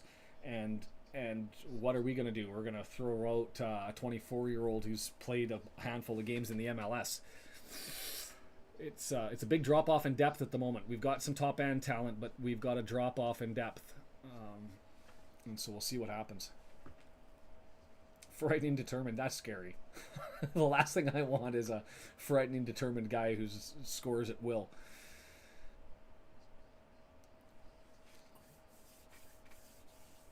But there's going to be a lot of people talking all over the world right now about who is this Canadian team? Like they've got, look at the crest that they've got. They're all in gold. They're the world champions. They're the Copa American defending champions. They're number one in the world. They're clearly the top team in South America right now because Brazil's fallen off of a cliff. Just while I've got the time, I'm going to go to the 2026 World Cup qualifying because I was looking at those numbers for Concacaf, or sorry, for CONMEBOL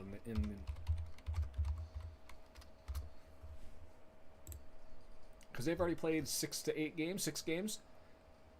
Argentina has lost once. They lost to Uruguay, who sits at second place. Uruguay's got a draw and a loss, and then Colombia, Venezuela, Ecuador after a point deduction, and then Brazil sitting in the last spot. Like it's mind-boggling what's going on over there. And then for us, you've got Chile and Peru in our group, and it's them and Bolivia are outside of the playoff spots or the automatic qualifiers for the World Cup. So when you look at the U.S. and its group with Uruguay is on fire right now. They are as close to, they beat Argentina once. They are as close to Argentina in South America as it gets right now. But then you've got Panama, who those Central American teams are tough to beat in their home. Like to travel there, they play silly games with like hotel fire alarms and fireworks and sirens going off when you're trying to sleep. There's a lot of gamesmanship in CONCACAF that I don't think exists elsewhere, other than the fans during the actual game time, but not the night before. But in the United States, I think that they're going to be fine and should be able to handle both Panama and Bolivia, and away they go. And then the question is you finish first or second in Group A.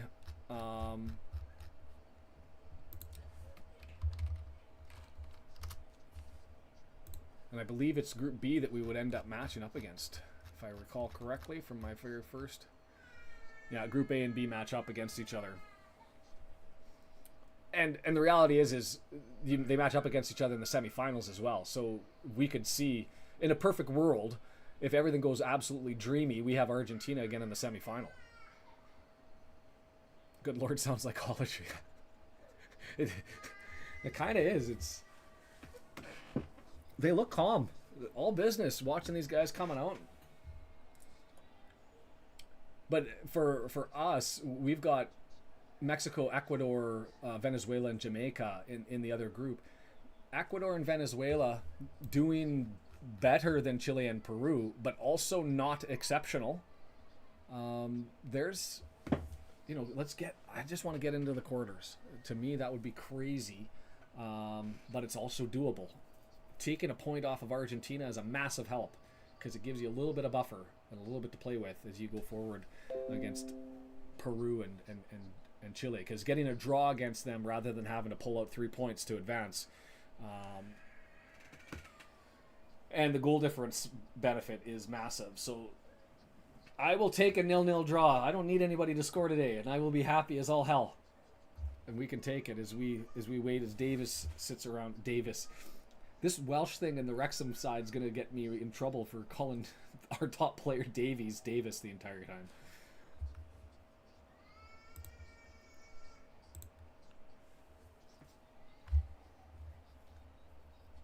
Next game for us is in Kansas City, I believe. Yeah, Kansas City. Are they playing any of these up in your neck of the woods, Brendan or Maria? If you guys are here, where are they playing the other Copa America games? The stadiums. Florida, Missouri, Kansas City, Missouri, and Kansas City, Kansas. Nevada, Inglewood, Santa Clara. If you're in SoCal, I guess it's Inglewood probably would be the closest one. But nothing up in Massachusetts. The closest one going to be East Rutherford, New Jersey for Brendan. But that'd be a lot of fun to go to one of those. But yeah, I'm sure there's lots of YouTube stories, Marie, if you were to find CONCACAF chaos and what happens in Central America. It's they get rowdy, like rowdy.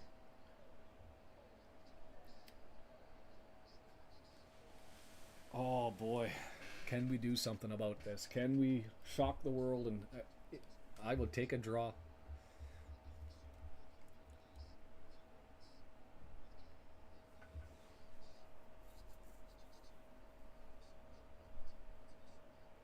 Yeah, I don't know which games are in Inglewood. I'm curious. Control F, Inglewood. Venezuela, Mexico on June 26th, and Brazil, Costa Rica on June 24th. There you go. There's 2 games. Yeah, the closest one is New Jersey for you, which, I mean, everything's relative, but not that close. They've got a playoff game. So Chile, Argentina in 4 days, 5 days.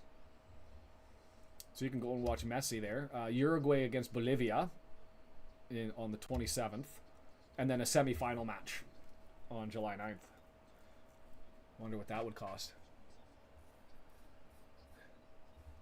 See, I have to go and do 95 Fahrenheit to Celsius. What is that? I was going to say 32. Okay, 34. I was off by 2. The other way is 94 minus 32 divided by 2.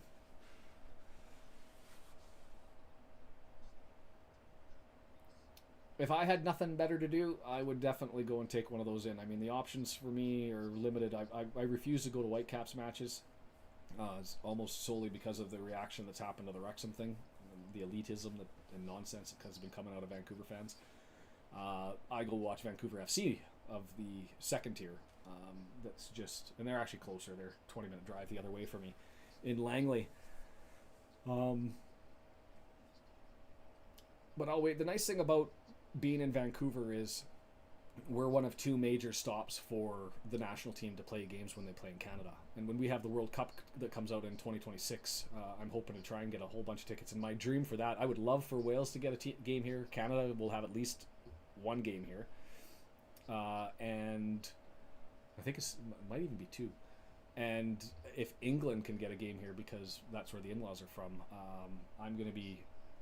we're going to have like 50 people living in our little tiny place for a short period of time because can't afford the hotels. But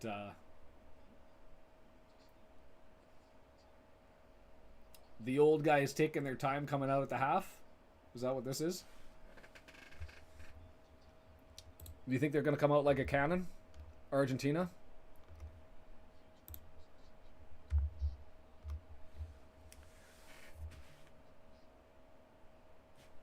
I just want to pull their all-time goals. I'm just going to sum them up here. 207 international goals in the Argentinian lineup.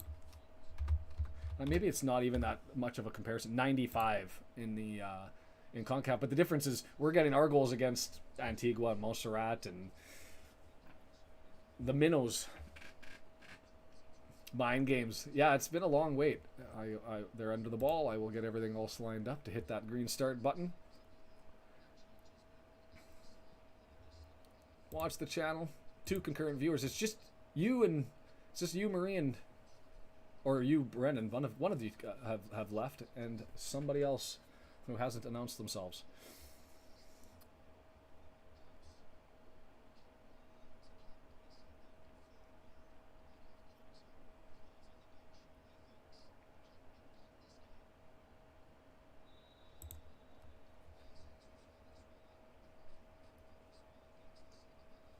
We are underway.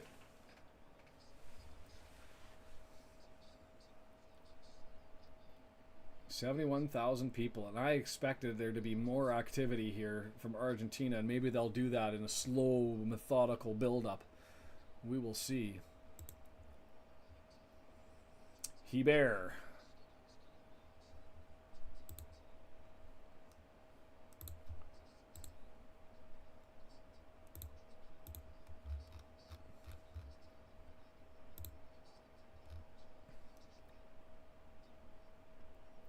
That's got to be a sub. Hebert coming in. No?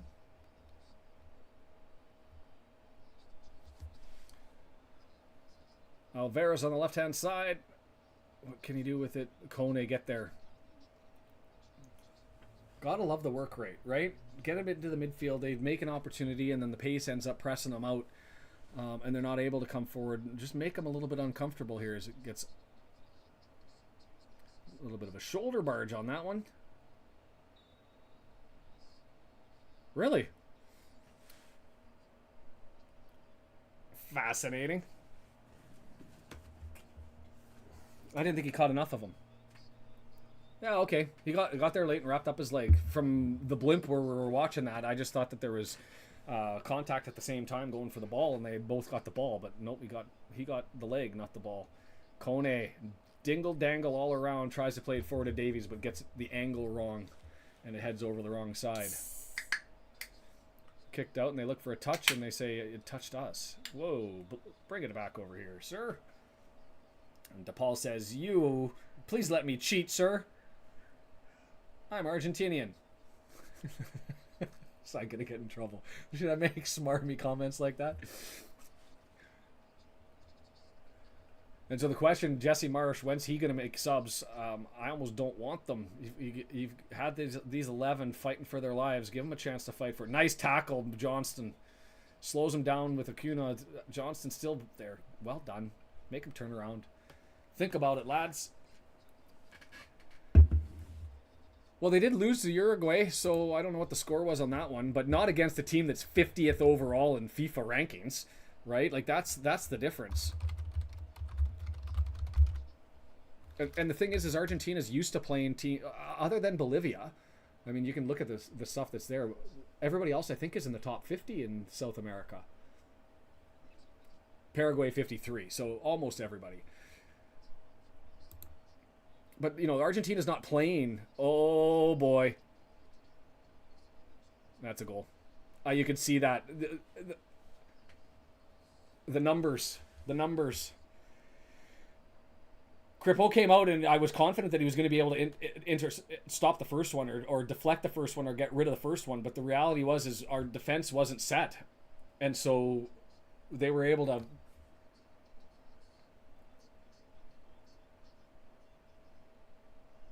Yeah, two guys there. He didn't even have to take the shot on Kripo. He just had to get it over. And I don't know where Cornelius was on that one. I do want to look at where Cornelius was. Bugger. Well, the dream of a draw may be over.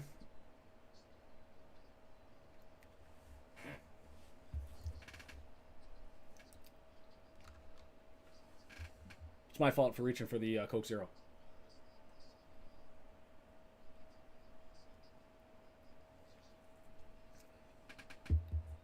And there you go with the half, right? Come out, do your thing, show your quality. And they did. Now, Canada, what do we have for a counterpunch? When this happened against Holland, the wheels completely fell off. It was, well, the 53rd minute, I think they scored their first, and then it just went all pear-shaped right after. And the question, too, that Marsh has to consider is, we do want to make sure the goal differential is close. And have the opportunity to come back.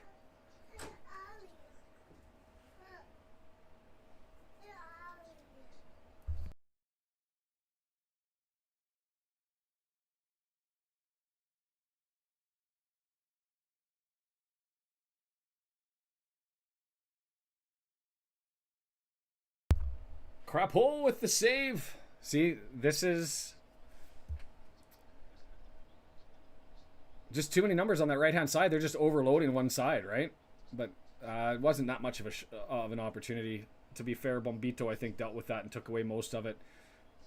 Eustachio coming back to help out.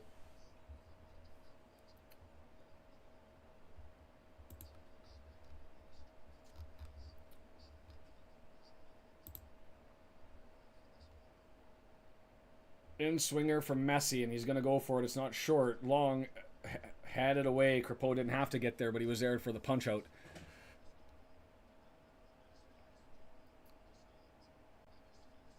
November 21st, Argentina 1, Brazil 0. So the last time they didn't score was November 16th in a game against Uruguay. That was the loss in the qualifier. So that's 1, 2, 3, 4, 5. 5 matches? 2, 4. Yeah, 5 matches since then. But after that, they've scored at least one in every game all the way through 7-0 against Curacao back March of last year.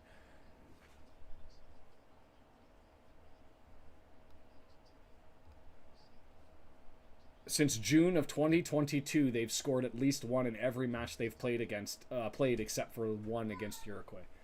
So that's a lot of football with scoring. So holding them to 0-0 or holding them to a clean sheet would have been a miracle. So the question, can we come back? As the announcers say, goal difference still matters. Like, you got to fight for it in this one, especially with Peru and Chile going to have to play these guys as well.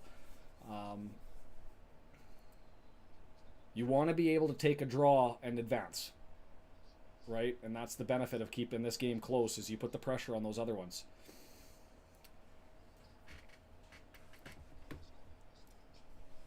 I'm with you, Murray. I just wish we had people on the bench that could come up and step up, and I don't know if they can. Scheffelberg, I'm confident in. There's about 2 or 3. Crapeau way out to punch that one forward.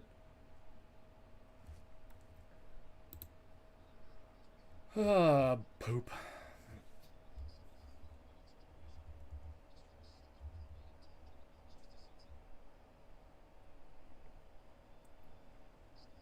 Gonna have to get some possession, and that's the thing, is the Argentinian control possession's all the way up now to, it's got to be 70%, 66%, proving to be a problem as they've jumped out with nine shots, 4 shots already in the first 7 minutes here. As I get delayed here, and I end up seeing 3 dots on my screen, waiting on the reload. 52-54, so they've caught me up, and that's fine.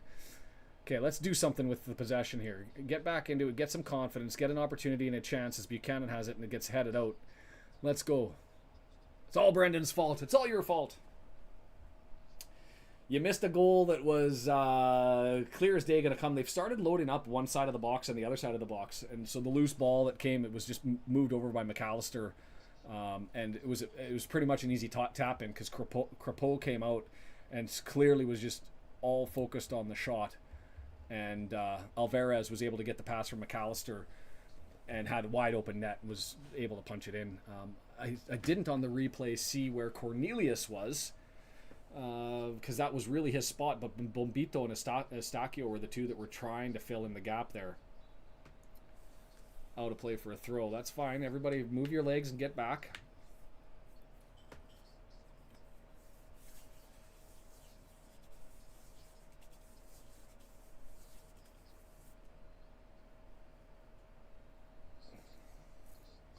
Just need a little bit of magic.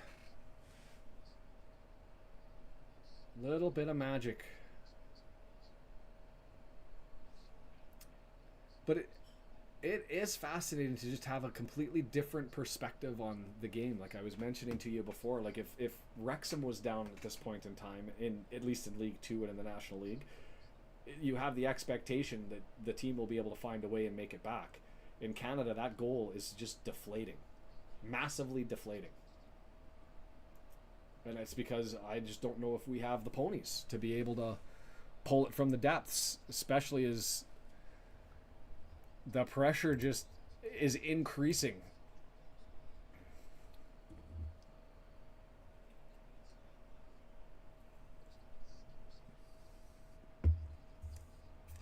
Di Maria. I don't think he's had that good of a game, to be completely fair. Down the right side, both, especially in the first half. It's the first time we've seen anything really from him this one. He should be taking responsibility.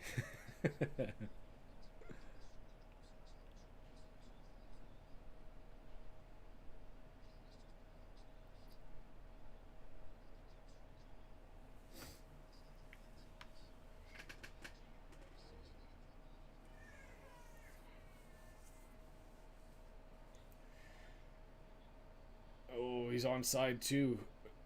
Well done by Cornelius to be able to scrap his way back.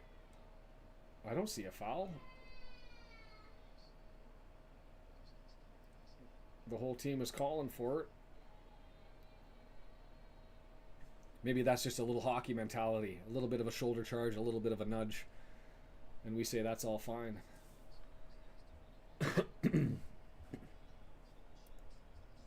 Our bench is horrible.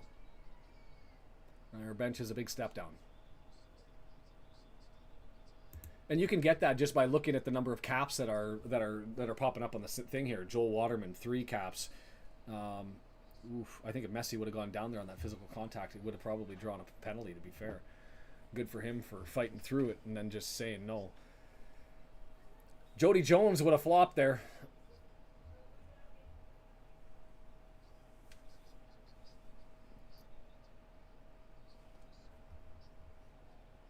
But defensively, I just don't like Kamal Miller. Kyle Hebert's only got 2 caps. Joel Waterman's got 3. So who are you bringing in? Alistair Ahmed, who's got his 4 caps. Like our back line, that is our back line. We go off of a cliff from there. In the midfield, we've got Payet's experienced. He's not that good, but he's experienced. Osorio can hang. So the midfield, not necessarily a big, massive drop-off. Schaffelberg can come in and he'll be fine. Up front, I just don't know. Up front, Kyle Laren and David are 2 guys. We just haven't seen enough from Theo or anybody else as to what they'll potentially be able to do. You look at our forwards. Theo Bear has 1 goal and 2. Jason hasn't opened his account. Schaffelberg has 2. There's just nobody to score. So our midfield we're okay, but for up and down we're not there. Kone, midfield, too heavy of a touch. Both challenges. I thought the first one was fine. The second one I thought was a potential foul, but doesn't give either. Cornelius knocks it down. Bombito. And the other thing is no yellow cards. And that's probably, to be fair, just as important.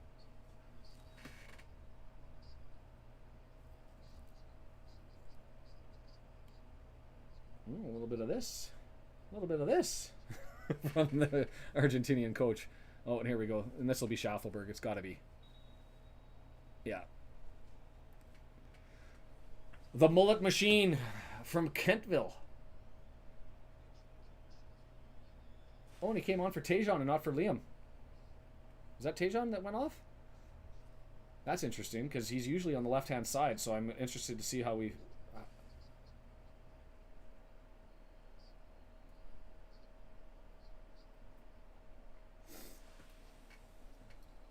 Yeah, and our pace is just waning a little bit, so interesting that Tejan came out. So I'm curious to see if Jacob then is now going to be busting down that right side, or if they're going to flip Liam and Schaffelberg over.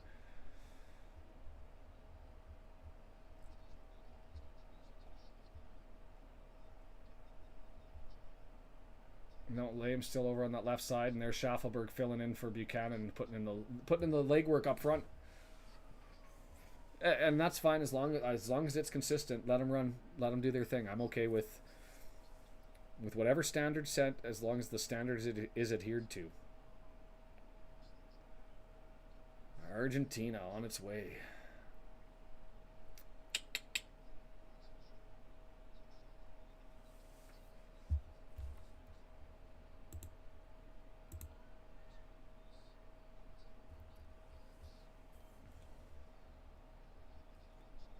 And you'll just watch number 14. He's playing up at the right-hand side, and tell me if there's not, at least in work rate, a lot of familiarity between Schaffelberg and Mullen and the way that they play. I'm not saying he's as adept with his boot as I don't think he is, but work rate, pace, and all of the intangibles, he's got them. Yellow card.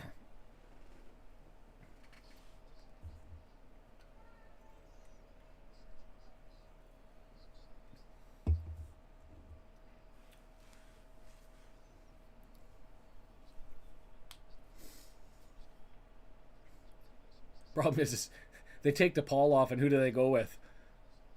First touch by not enough from Schaffelberg. I mean, they've got a guy from Chelsea with 23 caps. They've got 29 caps with Guido. They got lots of midfielders who can fill in for all over the place for DePaul and his 64.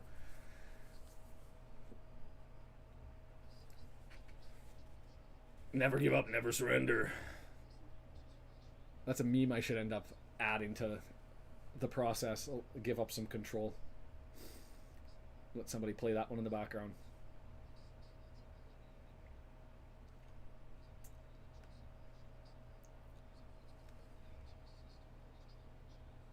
Alistair, well done, because he had to. If that would have gone out wide, we would have been in a lot of trouble. And good on Kyle for hustling that one down. Liam Miller, and we're going to get a corner out of the hustle. You got to love hustle corners. Let's find some magic here. Against the run of play here.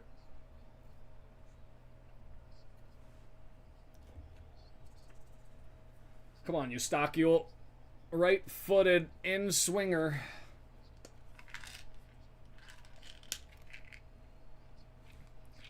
We got to be looking for Kyle Larin here, don't we? Got to be looking for Larin.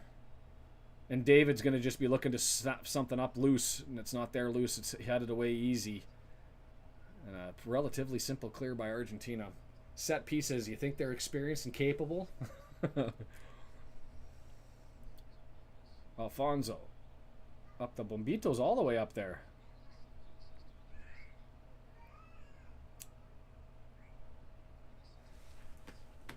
Come on, lads. Well, it's certainly been worth the price of admission. I'm going to end up saying that much, as it's slowed down substantially here.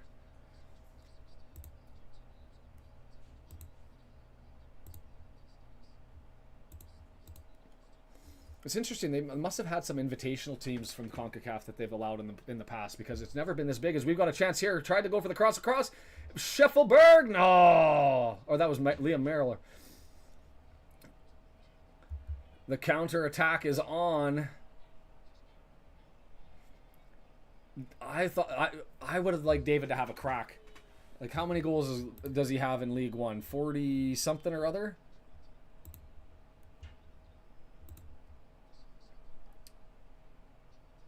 All-time 26 goals for Canada. I don't have how many goals he scored in his domestic, but he's a goal scorer, and I would have liked him to have that shot there.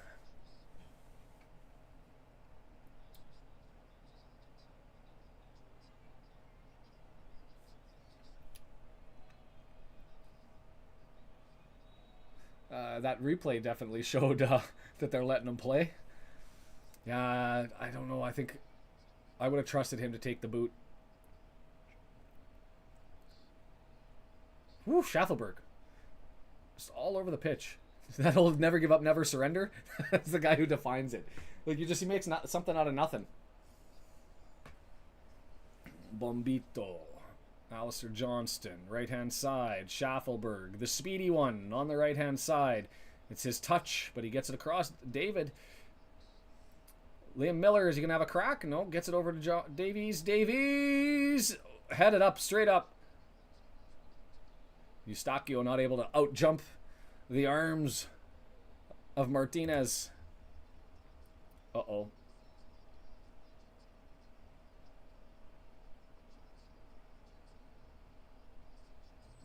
What is that? I couldn't even talk.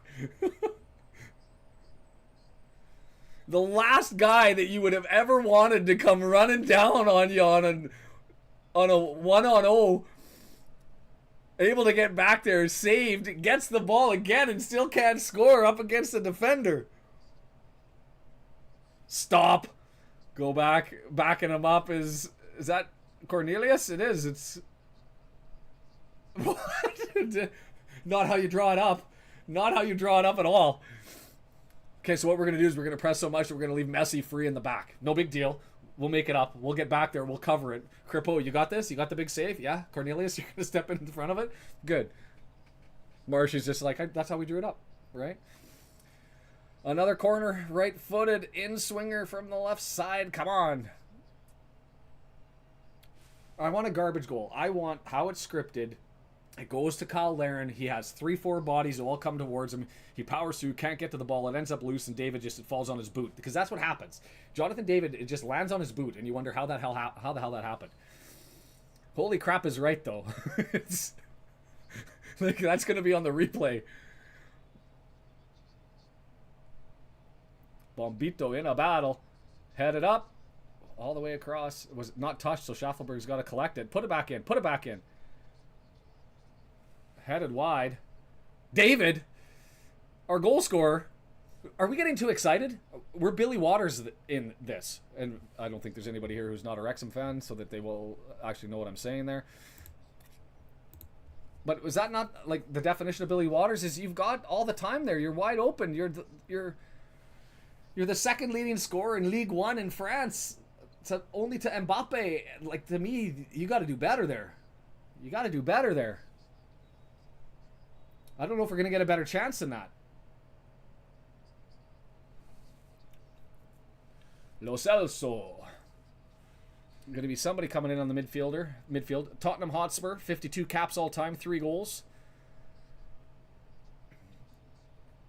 Well, in midfielder, he's going to actually step up.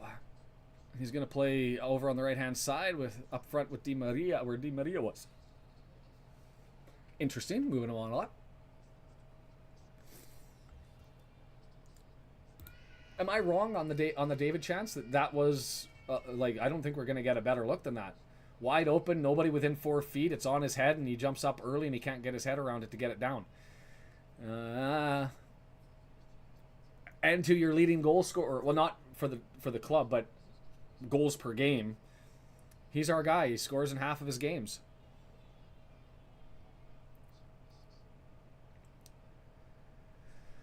Come on, boys. You gotta love Bombito and Cornelius, no? Those 2 center backs that we've got.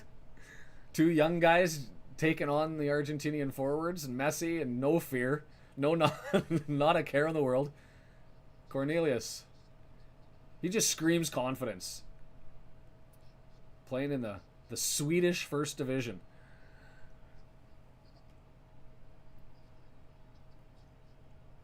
And we run a 4-4-2, but it ain't a 4-4-2 now. Alistair's already up on the left-hand side. Davies has basically subbed his spot with Miller, and he's way up on the left-hand side. They've basically swapped spots. Liam Miller playing left back is scary.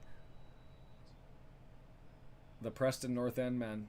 Yeah, that one's going to sting for a bit. Too far, Eustachio can't get to it. Ew.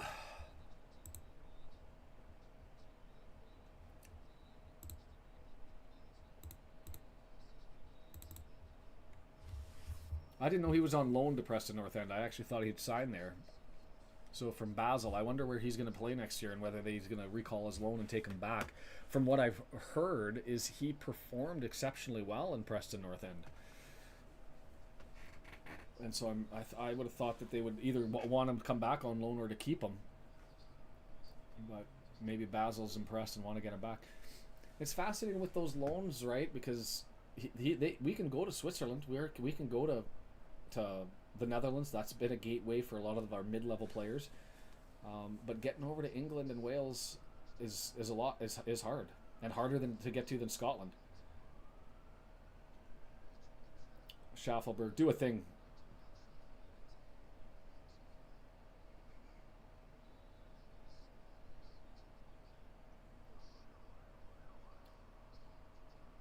Our announcers in Canada are saying that looked a foul, and they're asking for VAR to figure it out. Davies is clearing the way. Kone, don't get a yellow here. Don't get a yellow. Walk away. He's dancing. Oh, that's a foul. That's a right foot knee to the... it's not a penalty. It was outside the box, but that's a right footer to the knee.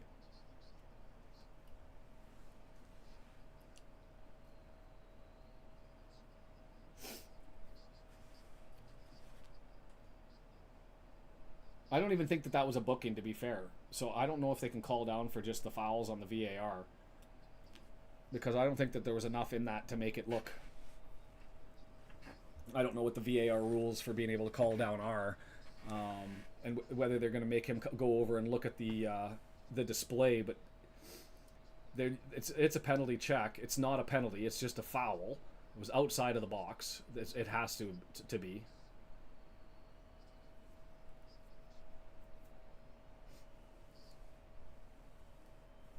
Angriest ref ever. See, but this is what I was talking about, the group of everybody coming together. everybody coming together around the referee, they're giving out yellow cards in the Euros for that. They're not doing it here. Or if they are, the referee missed the memo and didn't do it. I would have been... Schaffelberg with it. David looking, bounces back, and Kone can't get the ricochet. Bugger. We're still in the fight. You know what I mean? 71 minutes, so we still got 19 plus added time to play. We're still in the fight. And you never know with... Like, Schaffelberg is just a little buzzsaw tornado, and you don't know what the hell's going to happen. And you can get a weird, funny bounce because he ended up running around like a kamikaze and jumping into something and banging it over, and it lands on David's foot, and he's able to connect. Even that, if that was a foot further inside, I actually think the VAR would have said that that was a penalty. And they're going to give a card here. No cards, please. I'm glad that the referees got the memo at how important and serious yellow cards are here. Like, it's very different as to how liberal you can be with them in the EFL when you've got 17 games. 10 games, 17 games, and you're worried about how far you collect them. Here, you get 2 games in a row with a yellow, you miss the third game. All the way up to the quarterfinals. You get 2 in 4 games. And you're missing a game.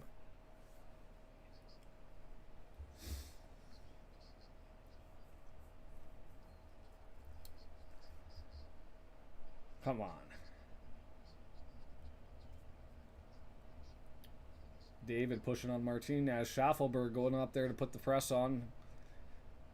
I like this. We're still up there trying to make a mess out of things. Do we get the turnover? No, able to keep it in. That was actually well done.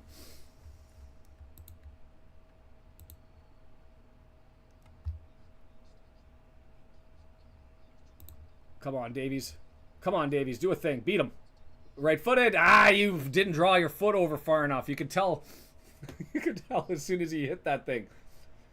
He didn't swing his foot out to the right. He punched it straight through. There was no way on the angle that could have gone anywhere. My FIFA controller had that one covered. Watch his right foot on the replay. He just doesn't draw it out far enough, and so the only angle that he's got is straight over to the right.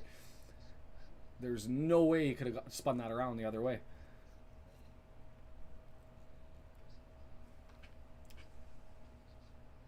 Martinez taking his time. And the other thing I've seen a lot more of international football that I haven't seen in League 2 or the National League is on the kickoffs from the keepers is the 2 defenders standing them on either wing is Schaffelberg, the buzzsaw. Yeah, I like the effort. Just keep running at him and something can happen. You never know. Oh, Davey just missed as bad as Waters. Maybe even worse. No, because Waters misses them when they're 4 feet in front of the net. That one at least was 22 yards out. But as soon as you saw him reaching to go and take that and try to curl it, you knew the angle wasn't there. Like, you could just tell. Like, he had to, if he wanted to curl that one into the far corner, he had to get his foot out like a whole other 8 inches. And doing that, I don't know if he would have got any power on it. So it was kind of a bad decision. Well done, Alistair. Unfortunately, nobody there, but Alistair gets the hustle on again. Turnover. Kone. Numbers. Schaffelberg, get that crossover. There it is! I think he was offside. But I will take this.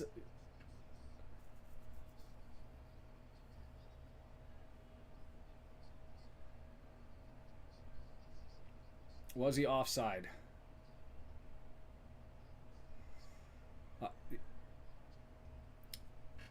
He was on the other side of the defender. No, I think he was.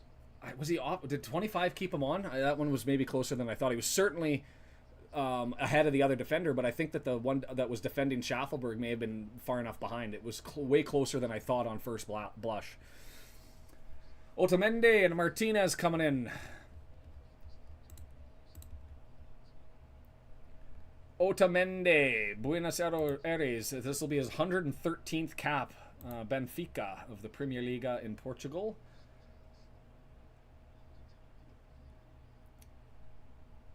And Lautaro Martinez. Forward, 59th cap, 25 goals. Inter Milan. That means he's a Buchanan. He plays with Buchanan. who's not on, who just got subbed out for us for Schaffelberg a little while ago.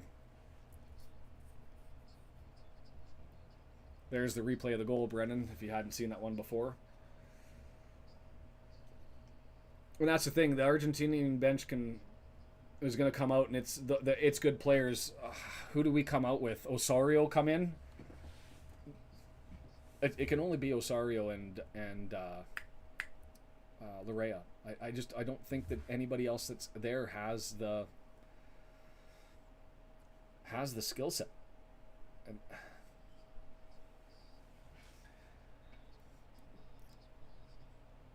McAllister with it. Long ball over. Davies is there. Well punched through. Jeepers. That was a nice little pass. Knocked that thing down right underneath the jumping defender. You got to give it to them, and they're going to get a corner here out of this one. Yikes.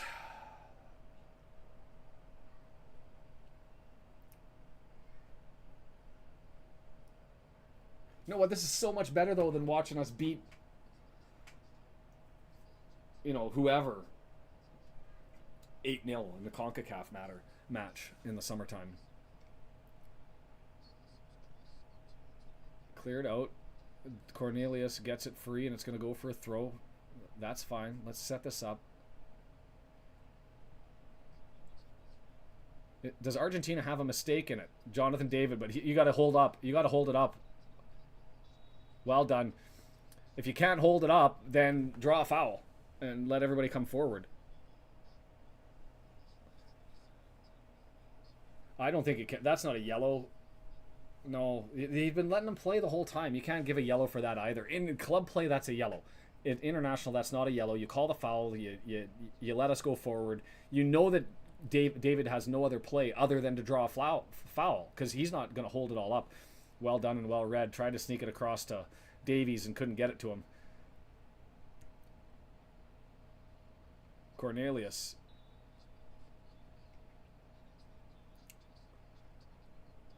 Schaffelberg all alone. Comes free. Kyle Laren not able to do any magic. Bugger. Messi again on a break. And he misses. He's allergic to scoring against us. We have the best back line in the universe. It's a back line of one in our goalkeeper, but it's the best back line in the world. And you guys paid $300 to watch Messi score a goal. Not today, folks. He could hear Cornelius's footsteps. Jesus. Well, I am going to say I was ready to start an argument to say that St. Clair should be the starter over Max Crepeau. But after today, I think I effectively have to shut my mouth. Crepeau's been freaking amazing. And when you stand up to Messi on a one-on-one twice and you're able to come out of it without allowing a goal, you got to give the man credit. Unorthodox, not planned, and hanging him out to dry.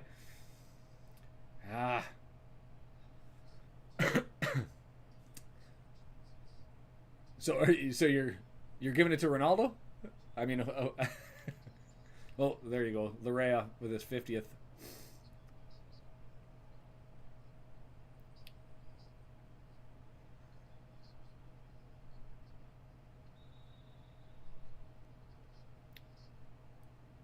If you frame up and there's pushes, he's okay with giving the free kick. The holding and the hugging away from the ball, there's no penalties, no free kicks given. Oof.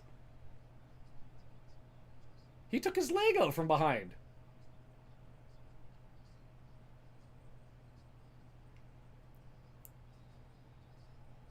And a yellow, Kone.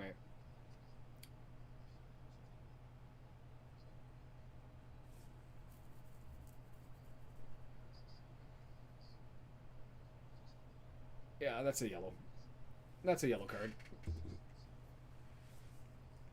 No, the Canadian broadcaster's saying there's no consistency. Hey, I'm a homer as much as anybody else, but that's a different play than the David play was. David, there were 6, 7, 8 Argentinians ahead of him, and he felt contact and drew it. That was a 2-on-1 with Kone desperate to try and get back, reached out and pulled the guy by the arm and hauled him down. That's a yellow card. They're different scale, different quality.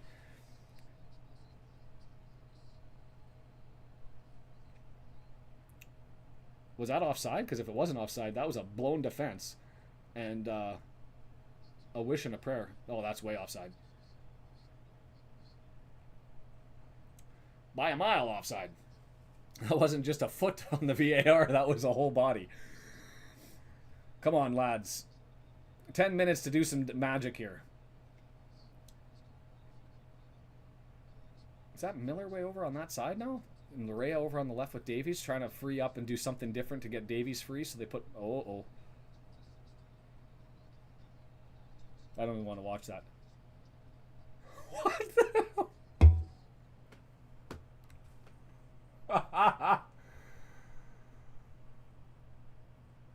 Holy.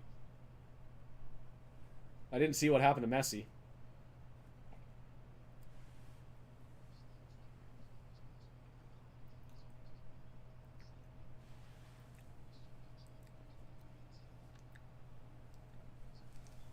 Man, if you were a ticket holder with how much would you hate Canada if we took out Messi somehow? He did it to himself. Oh no, he got clipped on the heel there. He was fine. Like he kept going here. He was fine. He got that tackle in the boot. Got the boot and then followed through. Got the ball and then followed through. Got the boot. Messi gets up, keeps on running, then goes down after. Argentina is overrated. That is a brave statement. I will tell you this. Canada has the biggest collection of horseshoes shoved right up their gourd. Because if you were to tell you or I before this match that they were going to have four breakaways, not including any set plays, but just 4 one-on-one opportunities, player, keeper, with space.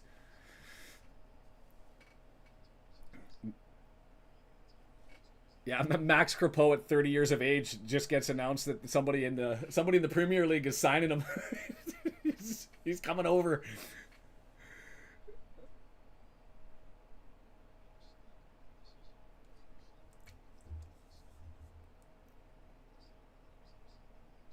Horseshoes.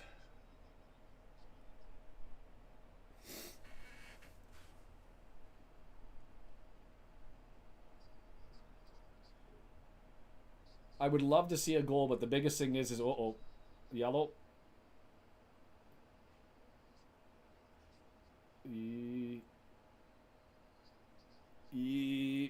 I think if that would have been a yellow accepted, that would have been yellow to red, and I think the ref discretion is the better part of valor. He stuck his foot right there. Boom.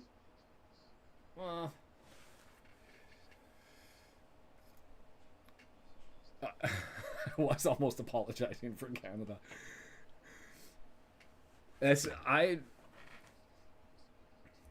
Holland's what? 4th, 6th in the FIFA rankings. There we go. Osorio, he's capable. Older guy coming in, taking out Kone to make sure he doesn't pick up his other yellow, and that's a protection move. That's a smart play by Jesse Marsh. Yes, they have become men today, and France they did well against Liam Miller. And that's. I haven't seen Russell Rowe very much, to be fair. This is his 6th cap. Plays for the Columbus Crew. It looks like he's got blazing pace. Jesus. I would love to see a late goal now. After all of these chances, all these opportunities, make it a wash and we come out with a 1-1 draw. Let's make it so. Let's turn this thing on its head. Please. And thank you. I had to do it in a Canadian way. Please. Thank you.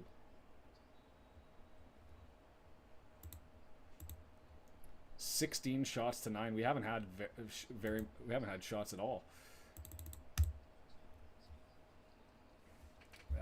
We got to be able to keep some possession here, Russell. Russell Rowe of Columbus.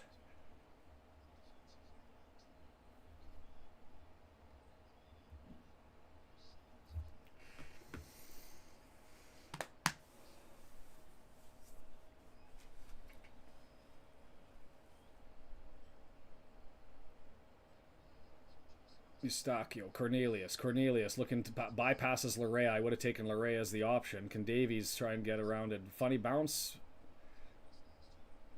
Not enough to stir the drink, and Martinez collects it. 4 minutes until we find out the time.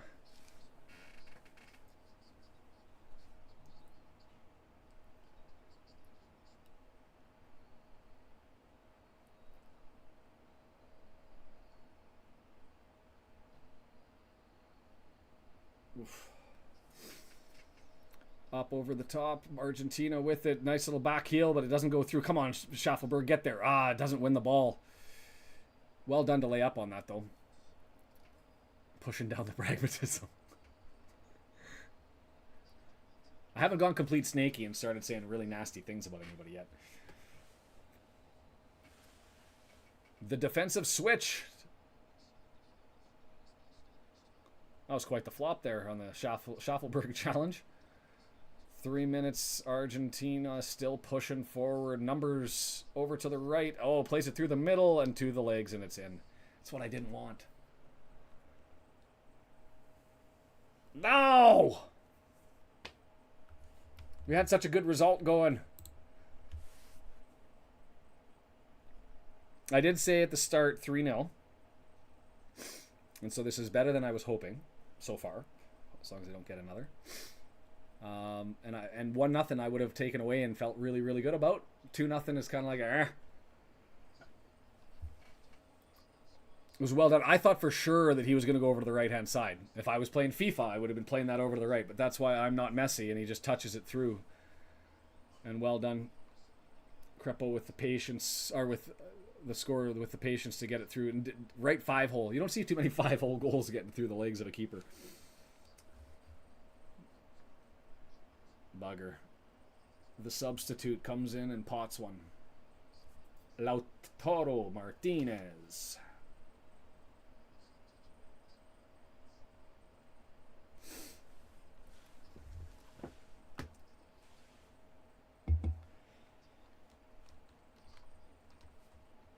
Yeah, I don't want to be just a competitive team anymore. That was us 4 years ago. We're starting to get into. I want to be able to take down a giant.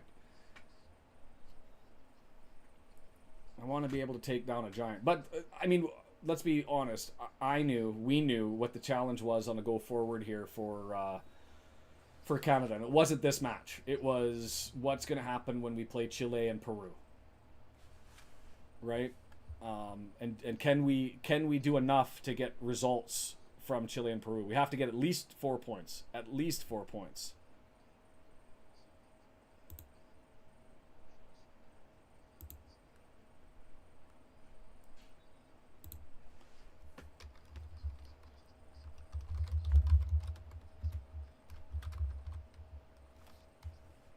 I just want to see how Argentina did against Peru and Chile in their.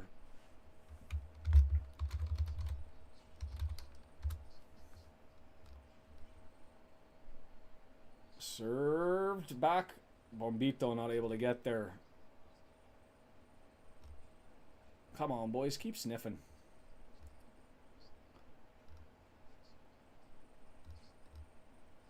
Argentina beat Peru 2-0. And they haven't played Chile yet. Oof. Eustachio keeps it in 5 minutes of out of time.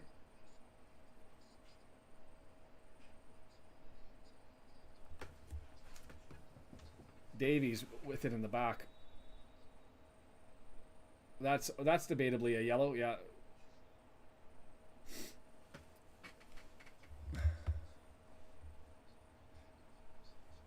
They're a fun team to watch, though, right? Like, even in the 4-0 loss to Holland, the 0-0 draw against France, and now a 2-0 loss to Argentina, they're still fun to watch, which is something to say, and I'll take it. The question is, those are 3 top teams in the world, top 10 teams in the world. That's above our level right now.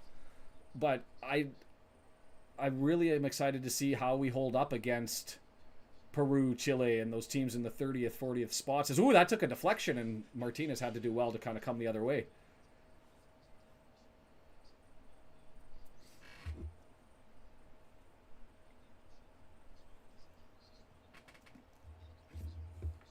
Yeah, hit Osario to move from the right to the left, and Martinez had to be quick to get that one over. Yeah, well timed. It was a pretty goal. I'll give it to him. Like, the first one was a mistake that they capitalized on, but that second one, that was all orchestrated by them. Russell Rowe, what do you got? Nothing. Maxime Crepeau doesn't go and collect it. Cornelius and Larea putting in work, and it's going to go for a corner. Give it to him, Larea.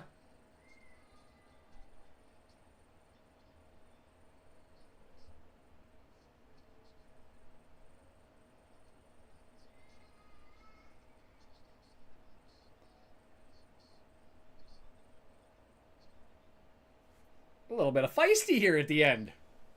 A little bit of... I like it. I like it.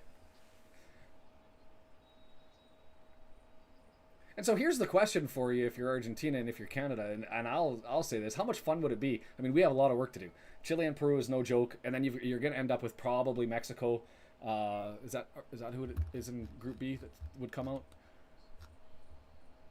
Uh-oh. Oh, no. Oh, I thought that deflection was going to redirect it in. It's going to go for another corner. No more. 2-0 is enough. 3-0, I'm going to get angry because we deserve better than a 3-0 outcome on this one.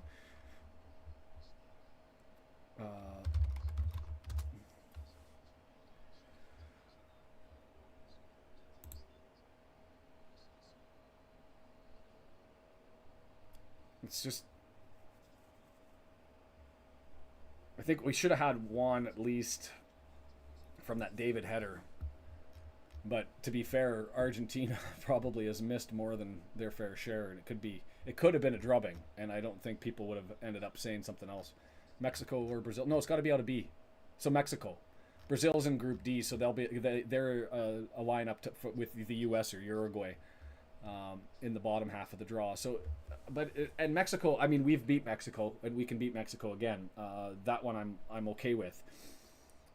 The question I have is, how much fun would it be to end up in a semifinal against these guys again? Because before this, the yellow card to a sub, to Darnell. Damn.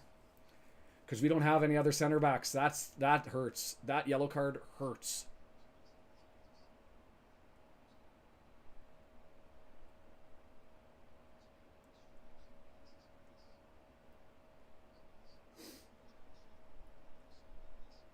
Yeah, it's the right call. The yellow card was the right call.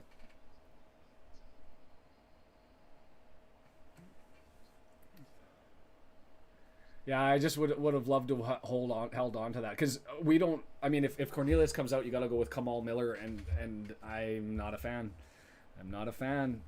He got butchered in the World Cup and in qualifying, and I just don't think he's capable back there. The previous coaches loved him, Herdman and whoever they had after Herdman, loved him. I've never been sold.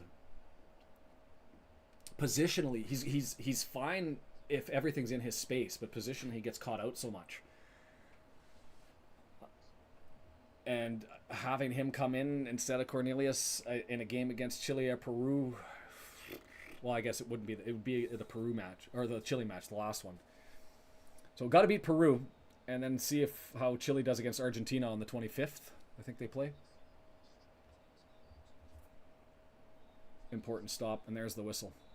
Yeah. Are any of Wrexham 3% Canadian? I don't know why that matters, Marie. 2-0. I'll update the shot clock so that I can get that just for record's sake. Shots were 19-10. Messi and Davies swapping their jerseys. Oh.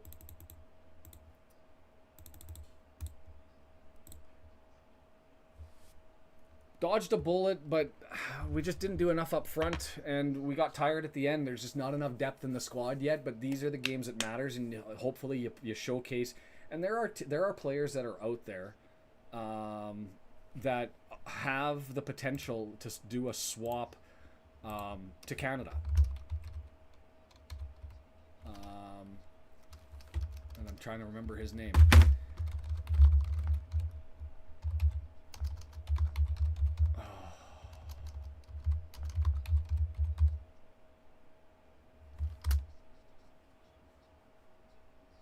but all of those players who would play for other countries and would have zero interest in coming over to Canada, and those are the ones you're trying to capture, to end up saying we've got something going here with this young core. And so we'll see how it goes.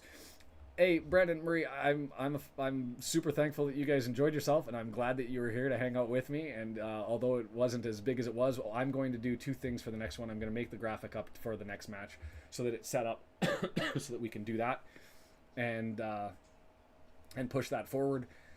And I'm also going to link it to the Red Horde and see if we can draw some more people in. At least allow the algorithm to capture it, and then hopefully be able to draw things from there. So I appreciate it. I'm also, I guess the other thing that I didn't ask, the live show I was planning to do for when the Wrexham matches are announced over on the Red Horde. Are you guys, Matt's doing those with the Racecourse Ramble. Do you guys think that I should ask him to do them together? Maybe that's the best idea, or do I just run one anyway and spit it out there? Because I can certainly do that. In any event, this Copa America thing's going to be fun. Next game up, I'll just pull this up really quickly just so that you guys have it, is tomorrow. Chile and Peru go to finish up the first round of games in Group A. In this group, Argentina and Chile and Canada, Peru then go on the 25th.